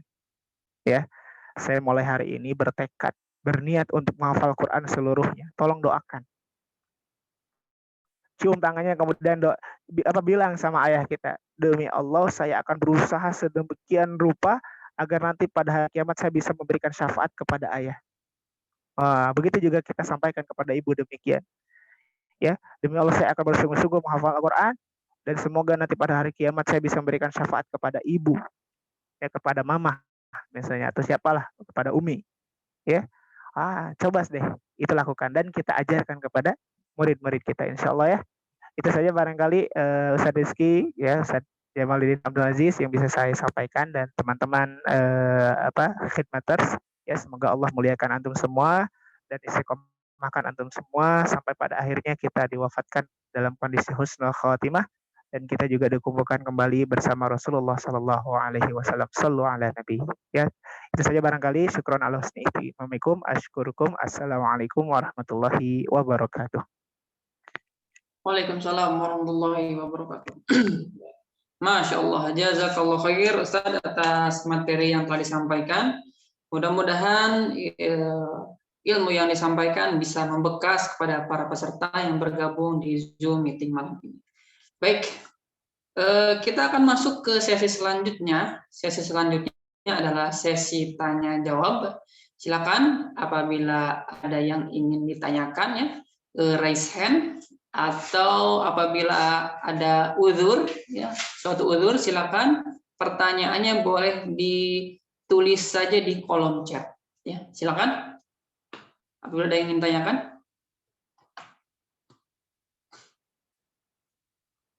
Baik, sambil menunggu yang lain menyiapkan pertanyaannya, mungkin sepertinya saya dulu yang bertanya, Ustaz. Baik, pertanyaannya begini, Ustaz. Nah, mungkin tadi Ustadz menyampaikan, ya, bahwa ini yang berkumpul di sini sebetulnya bukan hanya guru Al-Qur'an, ya, tapi ada juga beberapa peserta mungkin yang masih dalam proses belajar Al-Qur'an, Ustadz. Sebetulnya ada kata kadaluarsa tidak, Ustadz, untuk belajar Al-Qur'an. Seperti itu aja, Ustadz. Ya. Baik, yang pertama tadi tidak semua yang hadir hari ini adalah pengajar Al-Quran. Tapi demi Allah, teman-teman harus punya mimpi, ingin mengajar Al-Quran. Oke? Kita catat itu ya. Teman yang belum mengajar Al-Quran, insya Allah ada waktunya teman-teman harus mengajar Al-Quran. Siapa yang teman-teman ajarkan? Anak-anak antum. Ya, istri antum. Ya, atau suami anti semua, ya. Pasti semuanya akan mengajar Quran, betul? Mungkin kita ngajarin Quran karena kita seorang muslim, ya. Kemudian yang kedua, adakah kadaluarsanya gitu, ya, dalam belajar? Kan? Ada kadaluarsanya nggak dalam belajar? Teman-teman, kata Allah, yang membuat atau mempola kadaluarsa itu hanyalah orang-orang di luar Islam. ya. Ada kadaluarsanya gitu ya. Seperti makanan dan minuman, hanya dicicipi begitu saja, kemudian ada target waktu yang akan ditempuh, maka selesailah setelah menempuh ilmu tersebut. Itu juga yang kita lakukan di dunia ini. Teman-teman SD 6 tahun kan? Ya, kemudian SMP 3 tahun. Tambah lagi SMA 3 tahun, ya. Kemudian juga ditambah lagi kuliah 4 tahun, ya. Sudah banyak sekali yang teman-teman pelajari. Tapi ilmu mentok segitu aja kan? Artinya apa? Artinya ilmu itu bisa hilang dan bisa muncul. Bahkan jujur pada diri sendiri, teman-teman dulu ada yang barangkali jurusannya IPS. Teman-teman dulu ada yang jurusannya IPA. Dulu teman-teman ada yang fokus di matematika, di bahasa Inggris. Tapi tiba-tiba masuk bahasa Arab. Nah, Ajis biasanya. Ya, Ajis. Anda juga sama dulu. SMA masuk anak IPA ini. Ya. Berarti kan pintar matematikanya ya. Pintar, Pak. Kimia IPA-nya berarti pintar. Tapi sekarang ditanya perkalian 1 sampai 100, Masya Allah. Ya. Belum tentu bisa saya. Artinya apa? Tadi, ilmu itu teman-teman bisa hilang, bisa tetap. Ya. Oleh karena itu dari sunatullah ini, kita berproses untuk terus belajar. Kenapa? Karena ada lupanya. Ya. Sok teman-teman ngafalin Quran surah Al-Waqiah atau misalnya surah yang pendek lah surah An-Naba misalnya di juz 30 awal, ya. Teman-teman sudah hafal tapi teman-teman tidak murojaah. Teman-teman tidak mengulang lagi, tidak pelajari ulang. Apa yang terjadi? Waktu seminggu saja tidak murojaah akan hilang hafalannya. Itu menunjukkan bahwa semua yang ada di dunia ini akan hilang. Kullu man 'alaiha fan wa yabqa wajhu rabbika dzul jalali wal ikram. Semua yang akan kita pelajari, yang kita tekuni itu akan hilang ilmunya. Ya kan? Kecuali yang kita terus jaga. Ya. Terus dijaga, terus kita rawat. Jadi apa? Jawabannya yaitu tidak ada kadaluarsanya. Kenapa? Karena sunatullahnya justru kita ini lupa. Ya, al-insanu makanul khata'an wa nisyan. Manusia itu adalah tempatnya salah dan lupa terus ya. Perkalian 1 sampai 100 lupa sampai enggak ada yang lupa kan? Ya kan? Masih ngeblank gitu ya, atau rumus-rumus yang dulu pernah dipelajari tentang IPA, kimia dan sebagainya kan hilang. Ya. Bahkan yang dekat-dekat kuliah saja kemarin-kemarin ya. Belajar tentang bahasa Inggris, belajar tentang ini dan itu, ada aja materi yang hilang. Ya. Ada aja ilmu yang itu tuh tidak dipakai malah dan di sekarang kan. Artinya apa? Ayo dari sunatullah itu mengajarkan kita dan menuntut kita untuk terus belajar. Ya, terus belajar ya. Nah, kita kan malu. Profesor aja kan terus belajar. Yang sudah S2 juga kan terus belajar. Bahkan yang sudah sepuh saja juga masih belajar. Maka kita tidak boleh yang masih muda apalagi ya, saya masih muda ya 24 tahun. Ada yang satu usia dengan saya insyaallah ya. Jadi tetap harus lebih semangat apalagi kita syababul muslim ya, punya kuah gitu. Ya punya kekuatan. Jadi jangan sampai dihabiskan dengan kemalasan. Jadi insyaallah bermanfaat apa yang kita kaji hari ini dan apa yang kita kaji selama ini ya, dengan guru-guru kita yang mulia, dengan ustadz-ustadz kita yang kita ikuti, maka jangan sampai berhenti belajar. Sudah difasilitasi oleh Allah ya, buku-buku banyak. Kemudian aplikasi-aplikasi tentang pembelajaran Al-Qur'an tidak 1 2 banyak sekali. Ya kan? Mempelajari hadis ada bukunya, gurunya juga ada, bahkan video pun ada di YouTube-nya. Ya kan? Sudah sangat mudah ini Allah berikan. Ya kan? Wasilahnya sudah sangat mudah. Kita tidak perlu datang ke masjid pun ada gitu cara untuk belajar, ya kan? Oleh karena itu yuk kita yakini lagi bahwa harus belajar, tidak boleh berhenti belajar dan tadi tidak ada kadaluarsanya dalam belajar, ya, mau sepuh sekalipun. Kemarin kita mendengar usia 86 tahun ya hafal Al-Qur'an. Baru diijazahi, ya, baru di wisuda. Kan menurut logika kita, ini teman-teman, ya. Waktunya lupa gitu, tapi ternyata hafal Quran dan di wisuda. Tapi kalau sudah di wisuda sudah pernah ditasmi kan? Ya.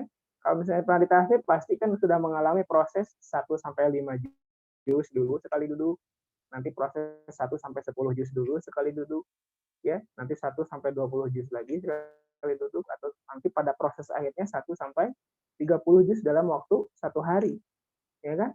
Itu nenek-nenek keren kan? Oleh karena itu, yuk teman-teman, ya tetap belajar. Itulah, Ustaz. Baik, ya kalau Ustaz atas jawabannya, ya, Masya Allah ini membuat motivasi untuk kita semua yang berada di sini ya, untuk senantiasa belajar ya. Masya Allah 80 tahun ya sudah hafal Quran ya. Berarti tidak ada kata terlambat ya. Berarti tidak ada bel ya, seperti di sekolah ada bel gitu ya. Berarti untuk belajar tidak ada kata terlambat ya, Masya Allah. Jadi yang ada di sini jangan pernah menyerah ya untuk belajar.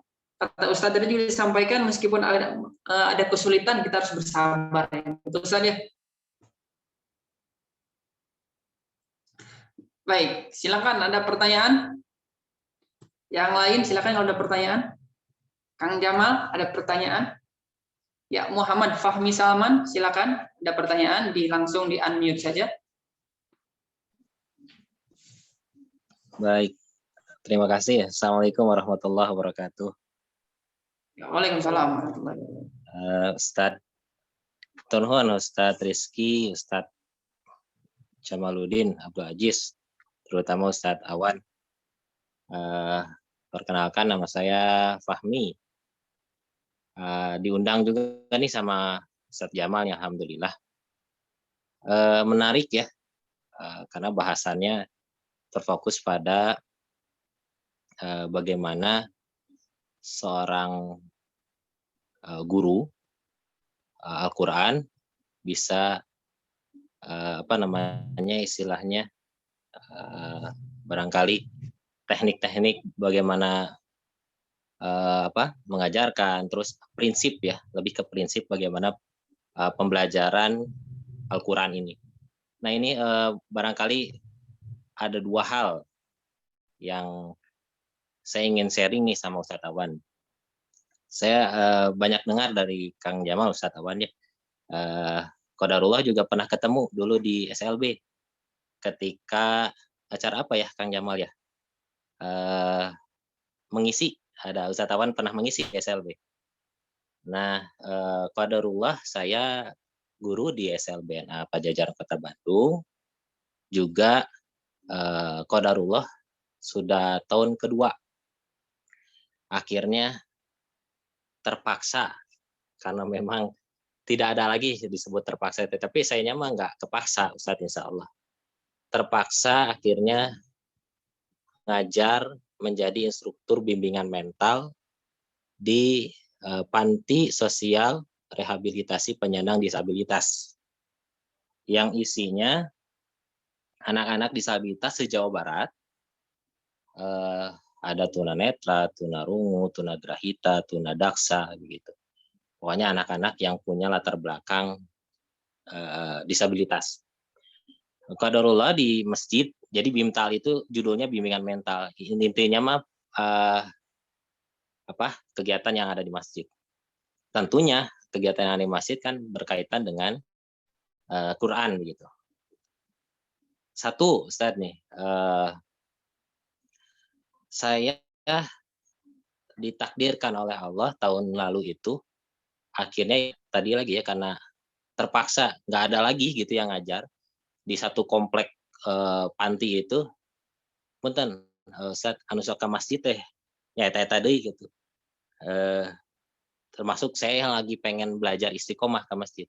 Akhirnya Bu sama Bu Kepala ditunjuk lah. Sudah Pak Fahmi ngajar gitu. Ngajar di bimbingan mental. Akhirnya saya berdua dengan Ustadz Badri, beliau juga seorang disabilitas, beliau daksa, disabilitas daksa. Saya bersama beliau dan qadarullah bersama istri mengajar di masjid dengan ruang lingkupnya bimbingan mental. Nah, uniknya saya ini qadarullah kuliah di pendidikan luar biasa di UPI,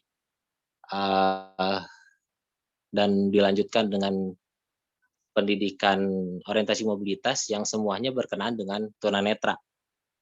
Tiba-tiba harus ngajar tunarungu, Ustadz. Yang tidak bisa mendengar, kebanyakan tidak bisa berbicara. Jadi kalau tunarungu udah pasti tidak bisa bicara gitu. Kalau tidak bisa mendengar sudah pasti tidak bisa berbicara. Kedahulu saya harus mengajar. Nah di awal saya paksakan mereka itu untuk bisa di awal belajar Iqra. Mereka usia-usia pasca sekolah di atas SMA di panti itu. Karena saya belum tahu ilmunya, saya paksakan tuh bagaimana mengucapkan huruf-huruf begitu. Walaupun sebetulnya saya juga merasa saya sendiri pun harusnya saya yang belajar gitu pada saat itu. Tapi karena memang keadaan tidak ada lagi yang bisa mengajar saat itu sampai sekarang, akhirnya saya yang turun mengajar tunarungu. Nah, sampai satu ketika ada satu murid yang kalau mengucapkan itu gitu ya, susah kalau tunarungu. Saya bilang, kamu sakit nggak kalau ngaji? Dia bilang, iya sakit, tenggorokan sakit. Saya jadi kayak zolim gitu Ustaz ya. Akhirnya saya buka-buka, saya cari-cari, akhirnya ada tuh Iqra bahasa isyarat. Ada ya, jadi ada bahasa isyarat Arab. Nah, saya pakai. Nah, pertanyaannya adalah sejauh mana rukhsah atau batasan seseorang itu akhirnya bisa meninggalkan seluruhnya atau sebagian dari ilmu Al-Qur'an yang harusnya dipakai. Begitu. Kita bicara tadi karena kita pakai metodenya Iqra ya. Menarik gitu ya. Bagaimana nih? Sejauh apa rukhsahnya? Jadi sampai di mana sih anak-anak ini bisa memakai cara lain atau sejauh mana anak-anak ini akhirnya bisa memakai ya tadi bahasa isyarat lah gitu katakan atau hal lain gitu. Sejauh mana ke satu itu? Boleh dua ya, Ustadz Rizky ya? Boleh dua Ustadz Awan? Pertanyaannya satu. Langsung ke pertanyaan ya. Oke, pertanyaan kedua tadi sejauh mana rukhsah bisa akhirnya bisa menyesuaikan dengan keadaan seseorang dalam melafalkan Al-Quran. Satu, kedua, astagfirullah,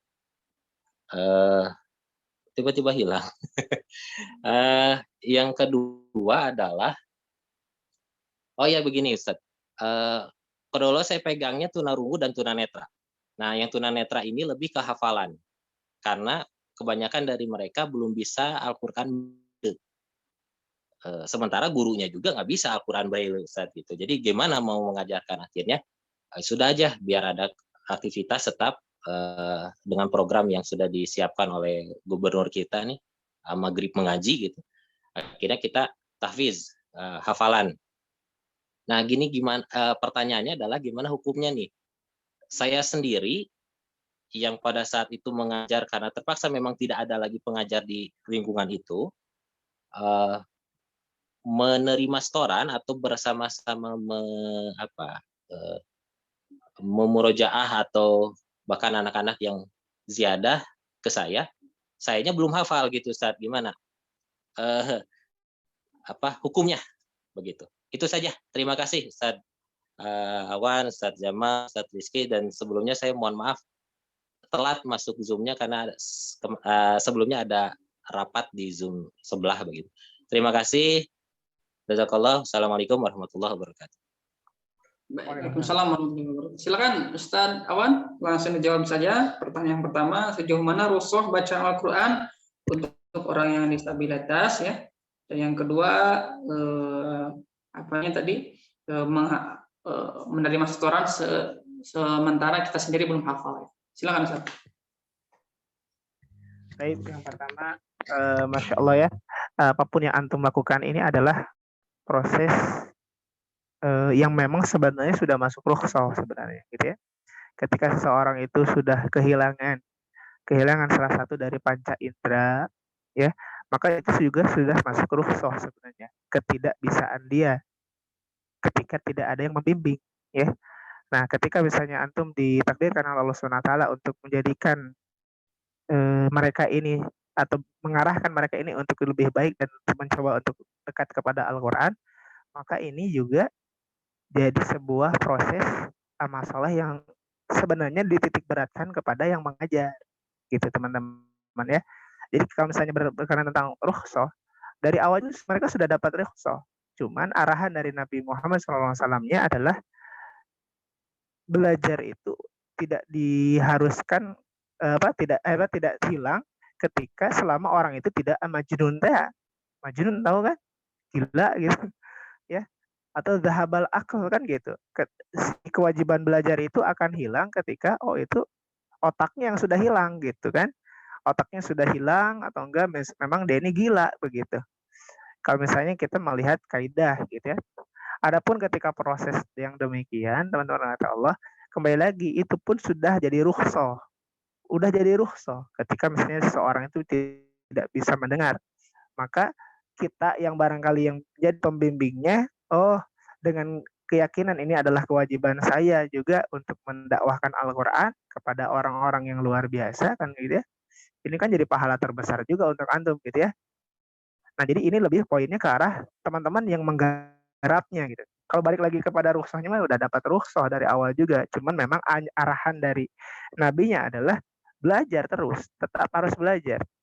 Misalnya masih ada panca inderanya di bagian mata ya. Gimana caranya mempelajari Al-Qur'an untuk yang bisa melihat tapi tidak bisa mendengar. Terus sebaliknya tidak bisa mendengar tapi tidak bisa melihat tapi bisa mendengar. Maka kan prosesnya akan berbeda, jauh berbeda gitu. Nggak bisa yang tidak mendengar itu kalau misalnya langsung dipaksa untuk belajar Iqra, gimana caranya kan? Walaupun sekarang sudah mulai ada. Nah, teman-teman yang barangkali ingin terus istiqomah di sana, maka yang harus teman-teman adalah mempelajari juga. Makanya tadi salah satu dari ikatan dari materi ini adalah jangan berhenti belajar. Karena ternyata dalam dakwah kita di lapangan ada orang-orang yang demikian. Berarti kita pun mencoba untuk mempelajari yang barangkali kita memposisikan di diri kita seperti mereka kan gitu. Gimana caranya mempelajari Al-Qur'an ketika kita tidak mendengar. Nah, kita juga tadi kan Kang Fahmi juga sudah mulai searching dan sebagainya ya. Itu juga jadi poin bagus ya. Nah, jadi balik lagi untuk yang rukhsahnya itu memang dari awal sudah dapat rukhsah, tapi arahan dari Rasulullah SAW-nya adalah belajar, mencoba. Ya, apapun kita bisa garap ya. Dan itu lebih ke arah kita yang membimbingnya. Maka kita harus punya orang-orang yang capable ya atau misalnya layak untuk mencoba mengajarkan mereka dan kita juga bisa membuat diri kita ini layak. Salah satunya apa? Tadi apa yang sudah dilakukan oleh Ustadz Fahmi itu sudah masuk ke mencoba untuk membuat diri kita layak. Apa? Mencoba memposisikan diri saya seperti mereka. Kumaha carana ngafalin Quran ketika tidak bisa mendengar. Dan sekali lagi teman-teman, kalau boleh saya sarankan untuk Ustadz Fahmi ya, karena kita berkutipnya di situ, maka jadikanlah ayat Al-Qur'an yang kita baca pun jadi ayat ruqyah ya. Saya waktu itu pernah ada yang tidak bisa dengar, ada yang tidak bisa dengar gitu ya. Saya sengajain teriakin gitu. Ya sengajain diteriakin di telinganya ya. Saya bacakan aja gitu ayat-ayat ruqyah ya. Tiba-tiba dia bisa dengar gitu. Tiba-tiba dia bisa dengar ya. Kok aneh. Tapi setelah itu nggak bisa lagi. Ya kan nggak bisa lagi. Kemudian saya kerasin lagi nggak bisa ya. Tadi mah kedenger katanya gitu ya. Tapi setelah itu nggak bisa lagi. Nah akhirnya si anak-anak ya, akhirnya total diruqyah gitu. Total diruqyah, ketika diruqyah, ternyata sedikit-sedikit bisa jadi dengar gitu ya. Akhirnya diruqyah sama ustadz yang lain, ya dibawa ke rehabilitas ruqyah ya. Ternyata si anak ini bisa dengar gitu ya. Jadi bisa dengar. Nah, bisa juga sama Ustadz Fahmi ya awal-awal yaitu diperdengarkan Quran walaupun dia tidak bisa dengar ya, terus diperdengarkan Al-Quran walaupun dia tidak bisa melihat, terus saja diperdengarkan dulu. Kalau misalnya yang nggak bisa melihat masih mudah ya ngajarin hafalannya ya, karena Rasulullah pun dulu nggak belajar baca dulu, langsung saja gitu ya kan, hafalan Al-Qur'an itu lebih mudah, tapi yang lebih susah itu adalah betul ketika beliau ini tidak bisa mendengar, itu agak repot juga. Nah, tapi balik lagi itu sudah menjadi rukhsah untuk orang yang bersangkutan, dan itu juga akan jadi amal kemuliaan untuk teman-teman yang berusaha untuk mengajarkan Al-Quran kepada orang-orang yang demikian. Jadi sekali lagi rukhsahnya juga sudah dapat karena mereka memang tidak diberikan kemampuan untuk mendengar dan mereka tidak menginginkan itu kan gitu ya. Dan Allah takdirkan demikian. Oleh karenanya barangkali ini juga takdir untuk Kang Fahmi untuk menggait atau meraih pahala yang lebih besar lagi dengan mencoba berproses di sana. Wah, itu beda dan luar biasa ya. Karena pahala itu kan sesuai dengan kesulitan yang teman-teman dapatkan. Semakin sulit teman-teman mengajarkan Al-Quran, semakin besar pahalanya. Jadi untuk Kang Fahmi sendiri, lebih semangat lagi, lebih istiqomah lagi. Semoga Allah muliakan Kang Fahmi gitu ya. Jadi kembali rukhsahnya selama masih tidak gila, ya terus aja berproses untuk belajar. Walaupun sudah gila, ruqyah saja. Misalnya punya murid sudah gila gitu ya, tapi dititipin ke kita, ruqyah aja ya. Perdengarkan Al-Quran aja setiap saat. Insya Allah juga akan perlahan-lahan jadi syifa. Karena Al-Quran juga adalah termasuk syifa, obat. Insya Allah ya. Kemudian tadi yang kedua teh? Yang kedua, menerima setoran sementara kita sendiri tidak hafal. Menerima ziyadah murid-murid kita sedangkan kita tidak hafal. Hukumnya bagaimana? Boleh. Kalau misalnya teman-teman berbicara atau bertanya tentang hukum, ya, harus secara hukum boleh, mubah, ya, tidak haram, ya, tidak juga jadi sesuatu yang negatif, tidak. Karena itu sama saja ketika teman-teman mencoba kepada teman yang lain mengecek bacaannya. Misalnya saya setoran kepada Ustadz Rizky, ya, saya bilang Ustadz Rizky, punten saya pengecekin hafalan saya, ya kan? Perhatikan bacaan-bacaannya, barangkali ada yang keliru, begitu kan? Jadi ketika proses menerima setoran, ya itu seperti hanya kita mencek bacaan saja. Jadi tidak ada hukum tertentu di sana. Boleh. Bahkan dua-duanya mendapatkan pahala. Yang satu mendapatkan pahala baca, yang kedua juga mendapatkan pahala mendengar. Kalau pakai isyarat ya sama gitu ya, yang memberikan isyarat mendapatkan pahala gitu kan, yang memperhatikan isyaratnya juga mendapatkan pahala. Jadi berkaitan tentang hukum boleh, tidak disalahkan dan tidak dihukumi haram ataupun makruh, tidak ya, silahkan boleh. Nah tapi kembali lagi ke pembahasan tadi, kita sebagai guru layaknya kan begitu kan, layaknya standarnya bagusnya kita juga menjadi lebih baik atau bahkan beriring bersama murid-murid kita saling fastabiqul khairat. Jadi kita tidak membiarkan diri kita tertinggal, tapi walaupun sudah tertinggal, tapi kita juga sedikit-sedikit mencoba mengejar. Gitu loh. Kita masih hafalannya juz 30, murid-murid kita sudah juz 29. Ya, bukan berarti ketika itu hanya sebatas wah yang guys baiklah ada barudak mau parinter orang manteu. Jangan gitu. Ya, tapi harus mencoba, aduh anak-anak juz 29, saya masih juz 30, ya udahlah kereya aja. Ya, dikereya. Makanya sering-sering melihat tabel hafalan teman-teman. Kan teman-teman mungkin bisa searching ya tabel hafalan harian.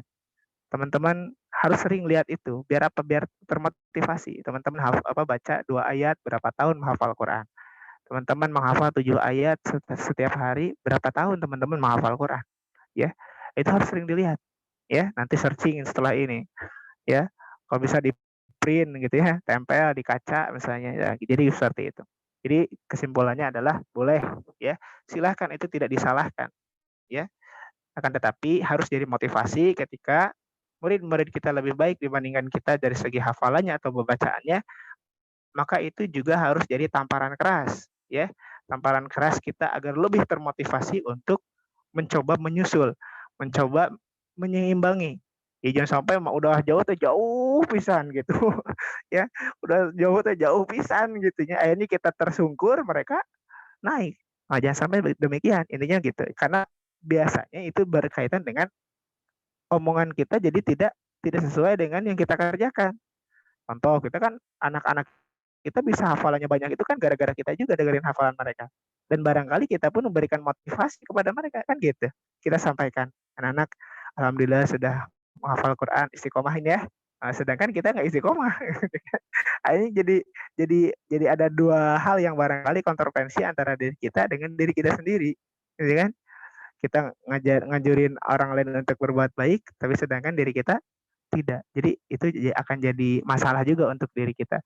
Nah gitu Kang Fahmi. Jadi boleh-boleh saja Kang Fahmi, jangan khawatir, silahkan terus berproses ya, terima hafalan-hafalan walaupun hafalan yang lebih banyak dari kita atau kita pun belum hafal, maka saya sarankan untuk berproses saja. Terima setorannya Kang Fahmi juga, sama-sama sedikit demi sedikit menghafal gitu ya. Begitu saja, syukuran. Baik, jazakallah Ustaz atas jawabannya. Bagaimana Pak Pafi? Jawabannya apakah perlu ada yang ditambahkan? Semoga tidak puas ya. Iya. Biar mencari yang Iya. jawabannya. Alhamdulillah, syukran Ustaz. Alhamdulillah. Baik. jazakallah. Baik, mungkin ini pertanyaan terakhir Ustaz. Ada di chat pertanyaannya dari Nurul Alam ya. Ustaz mau nanya, ini sepertinya bukan nanya ya, ini minta tips sepertinya. Tips biar gak males menghafal atau murojaah. Hihihi katanya. Silakan Ustaz. Oke, tips untuk murojaah atau menghafal agar tidak malas. Nah, pertama, teman-teman yang harus teman-teman lakukan adalah berdoa. Doa harus penting ini teh ya. Teman-teman sebelum membuka Al-Qur'an, membuka mushaf, maka peganglah mushaf teman-teman, tempel di dada, kemudian doa. Ya Allah, Engkaulah yang menitipkan Al-Qur'an ini kepada dada-dada seorang muslim, seorang mukmin, maka pilihlah saya sebagai orang-orang yang dititipkan ayat-ayat Al-Qur'an ini. Sering berdoa begitu, ya. Bahkan Rasulullah pun mengajarkan doa, Allahumma inni a'udzubika minal kasal. Ya. Ya Allah, aku berlindung kepadamu dari kemalasan. Artinya apa? Malas itu akan selalu datang. Dan Rasulullah mengajarkan untuk berdoa. Ya kan? Itu yang pertama, berdoa dulu teman-teman. Ketika mau melakukan aktivitas apapun kan diajarkan doa. Masuk WC doa, keluar doa. Ya, makan, sebelum makan doa, beres makan doa. Ya. Dari situ saja sudah kita bisa evaluasi. Kita mah nggak pernah doa, ngaca aja nggak pernah doa kan? Ya kan? Ngaca asal ngaca gitu ya. Padahal ada doanya, Allah maka mahasan takhalqi fahasin khuluqi, ya kan? Atau misalnya sudah makan ya kan, sudah suka hilang ya. Alhamdulillahilladzi at'amana wa saqana wa ja'alna minal muslimin. Hilang apa ya teh? Ya kan? Biasa aja beraktivitas. Nah, artinya apa teman-teman? Teman-teman kurang senjatanya. Ya, karena malas itu selalu datang. Nah, oleh karena itu penghalang malasnya itu siapa? Yang membuat kita malas lah siapa? Ya kan? Makanya kita bilang ya muqallibal qulub tsabbit qalbi ala dini. Tsabbit qalbi ala ta'ati. Kan begitu ya. Artinya apa? Malas akan selalu datang dan yang memiliki hati kita itu siapa? Allah Subhanahu wa taala, maka minta kepada Allah. Ya Allah, jadikanlah saya yang istiqomah untuk menghafal Quran, jadikanlah saya orang yang istiqomah untuk merojaah hafalan saya, jadikanlah saya salah satu dari orang-orang yang nanti diberikan syafaat pada hari kiamat oleh Al-Quran gara-gara istiqomah saya dalam menjaga dan menghafal Al-Quran. Begitu. Ya, doa paling penting. Doa silahul mukmin. Doa adalah senjata orang beriman. Catat itu baik-baik. Harus belajar doa. Dimanapun berdoa. Apalagi mau ngafalin Quran. Ya. Kemudian yang kedua teman-teman, malas itu adalah sebuah proses simbolisme tubuh ya, atau misalnya aktivitas tubuh yang barangkali sudah terbiasa untuk tidak digerakkan. Oleh karena itu olahraga penting gak sih? Olahraga itu penting ya. Penting kenapa? Karena ketika badan kita tidak digerakkan, banyaknya mager lah gitu. Banyaknya mager ya, gak ada aktivitas, tidur gitu kan. Si badan kita pun akan merespon kemalasan itu lebih dalam gitu. Ya kan? Karena kita kebiasaannya rebahan, ya ketika ada waktu kosong ya nggak, bukan merojaah ya enaknya rebahan kan gitu. Jadi belajar juga menyeimbangkan antara ruh dan jasad. Ya, ketika ruhnya ingin hafal Quran, jasadnya tidak diolah. Ya, berat juga olahraga, makanya olahraga minimal jalan kaki. Gak bisa jalan kaki keluar, di rumah aja putar-putar lah. Yang penting gerak, ya kan? Karena malas itu muncul dari aktivitas kita yang kurang pergerakan. Ya, oleh karena itu diminimalisir dengan banyak bergerak. Ya, apalagi ibu-ibu, apalagi teteh-teteh ya ngumbah wadah heula, ngepel heula. Insya Allah ya malas itu akan berangsur hilang karena sudah terbiasa bergerak, gitu kan? Nah, jadi gitu ya. Pertama doa, kedua seimbangkan antara ruh dan jasad. Biar apa? Ruhnya sudah punya semangat, jasadnya juga merespon dengan baik. Ya, ruhnya pengen ngafalin Quran, jasadnya nggak sanggup, ya. Maksudnya nggak sanggup itu kan sakit, bisa aja kan?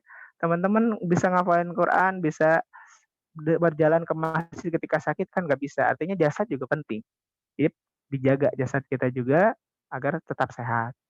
Nah, kemudian yang kedua adalah tipsnya punya target, teh, ya, punya target. Jadi jangan hanya asal menghafal, gitu ya. Makanya tadi saya sarankan agar sering-sering melihat tabel hafalan, ya, atau misalnya sering istiqomah dalam apa namanya, melihat target capaian harian. Saya target hafalan 2 ayat setiap hari. Teman-teman harus evaluasi, jangan hanya sebatas, aduh tadi saya ada kegiatan ini dan itu jadi nggak sempat ngafalin Quran. Itu bukan target ya. Kalau target dievaluasi. Aduh tadi hari ini saya targetkan 2 ayat nih. Hari ini nggak bisa ngafalin nih. Ya, berarti besok saya harus nambah 4 ayat. Itu sudah mulai deh. Prinsipnya sudah ke target. Nah, jadi harus punya target. Doa, jasad perhatikan, kesehatannya diperhatikan, kemudian punya target. Ini yang paling menentukan yang keempat, apa? Berjamaah. Teman-teman ngafalin sendiri, insya Allah 2 bulan juga malas. Ya, ya. Teman-teman ngafalin Quran sendiri, atau boleh 2 bulan, seminggu GHC, ya kan? Karena teman-teman nggak punya motivasi. Tapi kalau teman-teman berkumpul dengan orang-orang yang sama menghafal Al-Quran, maka sedikit demi sedikit teman-teman akan merasa tadi malu. Aduh malu tidak setoran. Duh teman-teman yang sudah jauh saya masih sedikit. Jadi akan berlomba-lomba dalam kebaikan. Jadi cari jamaah. Cari teman-teman yang mau menghafal Quran. Kalau belum ada, cari. Ayo teman-teman, siapa yang mau menghafal Quran bareng? Ayo ini ustazah ini, sama ustadz ini. Ayo kita hafalan bareng-bareng. Cari jamaahnya. Ya teman-teman jangan ngafalin sendiri. Ya jangan ngafalin sendiri. Berat ngafalin sendiri. Walaupun bisa, tapi susah. Ya. Jadi harus ada guru. Minimal ketika seminggu sekali setoran itu kamu punya target dan ada rasa ketakutan kalau tidak setoran. Ya kan?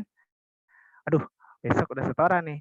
Ya, saya belum ngafalin ini, udah seminggu belum ngafalin nih. Besok harus setoran. Pasti ngafalin minimal beberapa ayat pasti dihafalin. Ya, artinya apa? Prosesnya jadi terus bergerak. Itu aja lah. 4, jangan sampai ditinggalkan doa, kemudian jasadnya dirawat, kemudian juga harus punya target yang jelas gitu, menghafalin Quran berapa tahun selesainya. Ya, kemudian yang keempat tadi harus ada jamaah, teman-teman. Ya, harus ada jamaah. Jangan ngafalin sendiri, berat. Ya. Karena setan itu akan seperti serigala kan yang selalu menyerang domba-domba yang sendirian. Teman-teman jangan sendiri. Makanya segera menikah. Oke? Nah, Masya Allah. Jazakallah Ustaz atas jawabannya. Itu yang paragraf terakhir barusan sepertinya ada yang tersinggung Ustaz. Ya, cepat nikah itu biar bisa saling setoran. Itu lah, biar saling murojaah dan ziyadah ya. Iya, betul. Masya Allah. Jangan nyindir-nyindir Ustaz kita ya. Baik, Masya Allah, barakallahu lakum ya. Terima kasih banyak kepada Ustadz yang telah menyampaikan materinya, ya, sangat luar biasa seperti materinya. Kita sebagai pembelajar Al-Quran, baik yang pemula ataupun yang sudah expert ya pada permainan. Baik, saya simpulkan dari hasil kajian hari ini adalah sebagai seorang Muslim yang pembelajar, kita harus memahami hadis. Sebaik-baik di antara kalian adalah belajar Al-Quran dan mengajarkannya ya, dengan makna yang berbeda, yaitu tidak boleh berhenti belajar, dan yang keduanya adalah tidak sekedar memerintahkan, tetapi juga mencontohkan agar timbul ruh. Ya, timbul ruh. Kalau dalam bahasa parenting namanya bonding antara guru dan muridnya. Nah, ruh ustadz lebih penting daripada ustadznya sendiri, ya, agar derajat kita tinggi di hadapan Allah Subhanahu wa Ta'ala. Baik, sebelum saya tutup, terima kasih banyak. Saya ucapkan terima kasih banyak kepada Ustadz yang telah menyampaikan materinya. Insya Allah kita akan berjumpa lagi di bulan depan. Dan kepada para peserta, terima kasih banyak telah membersamai dari awal hingga akhir. Mudah-mudahan ilmunya bermanfaat dan bisa diamalkan dalam kegiatan sehari-hari. Selanjutnya adalah info tentang kegiatan Khidmaters ya, selain kajian yang akan dilaksanakan bulan depan. Untuk info khotaman Al-Quran ya, silakan. Untuk info lebih lanjutnya bisa ditanyakan ke nomor admin yang berada di brosur kajian ya. Silakan langsung dihubungi saja adminnya, nanti akan diarahkan insya Allah. Baik, kita tutup kegiatan hari ini dengan mengucapkan hamdalah bersama-sama alhamdulillahirabbil alamin dan doa kafaratul majlis. Subhanaka Allahumma wa bihamdika asyhadu an la ilaha illa anta astaghfiruka wa atubu ilaik. Assalamualaikum warahmatullahi wabarakatuh.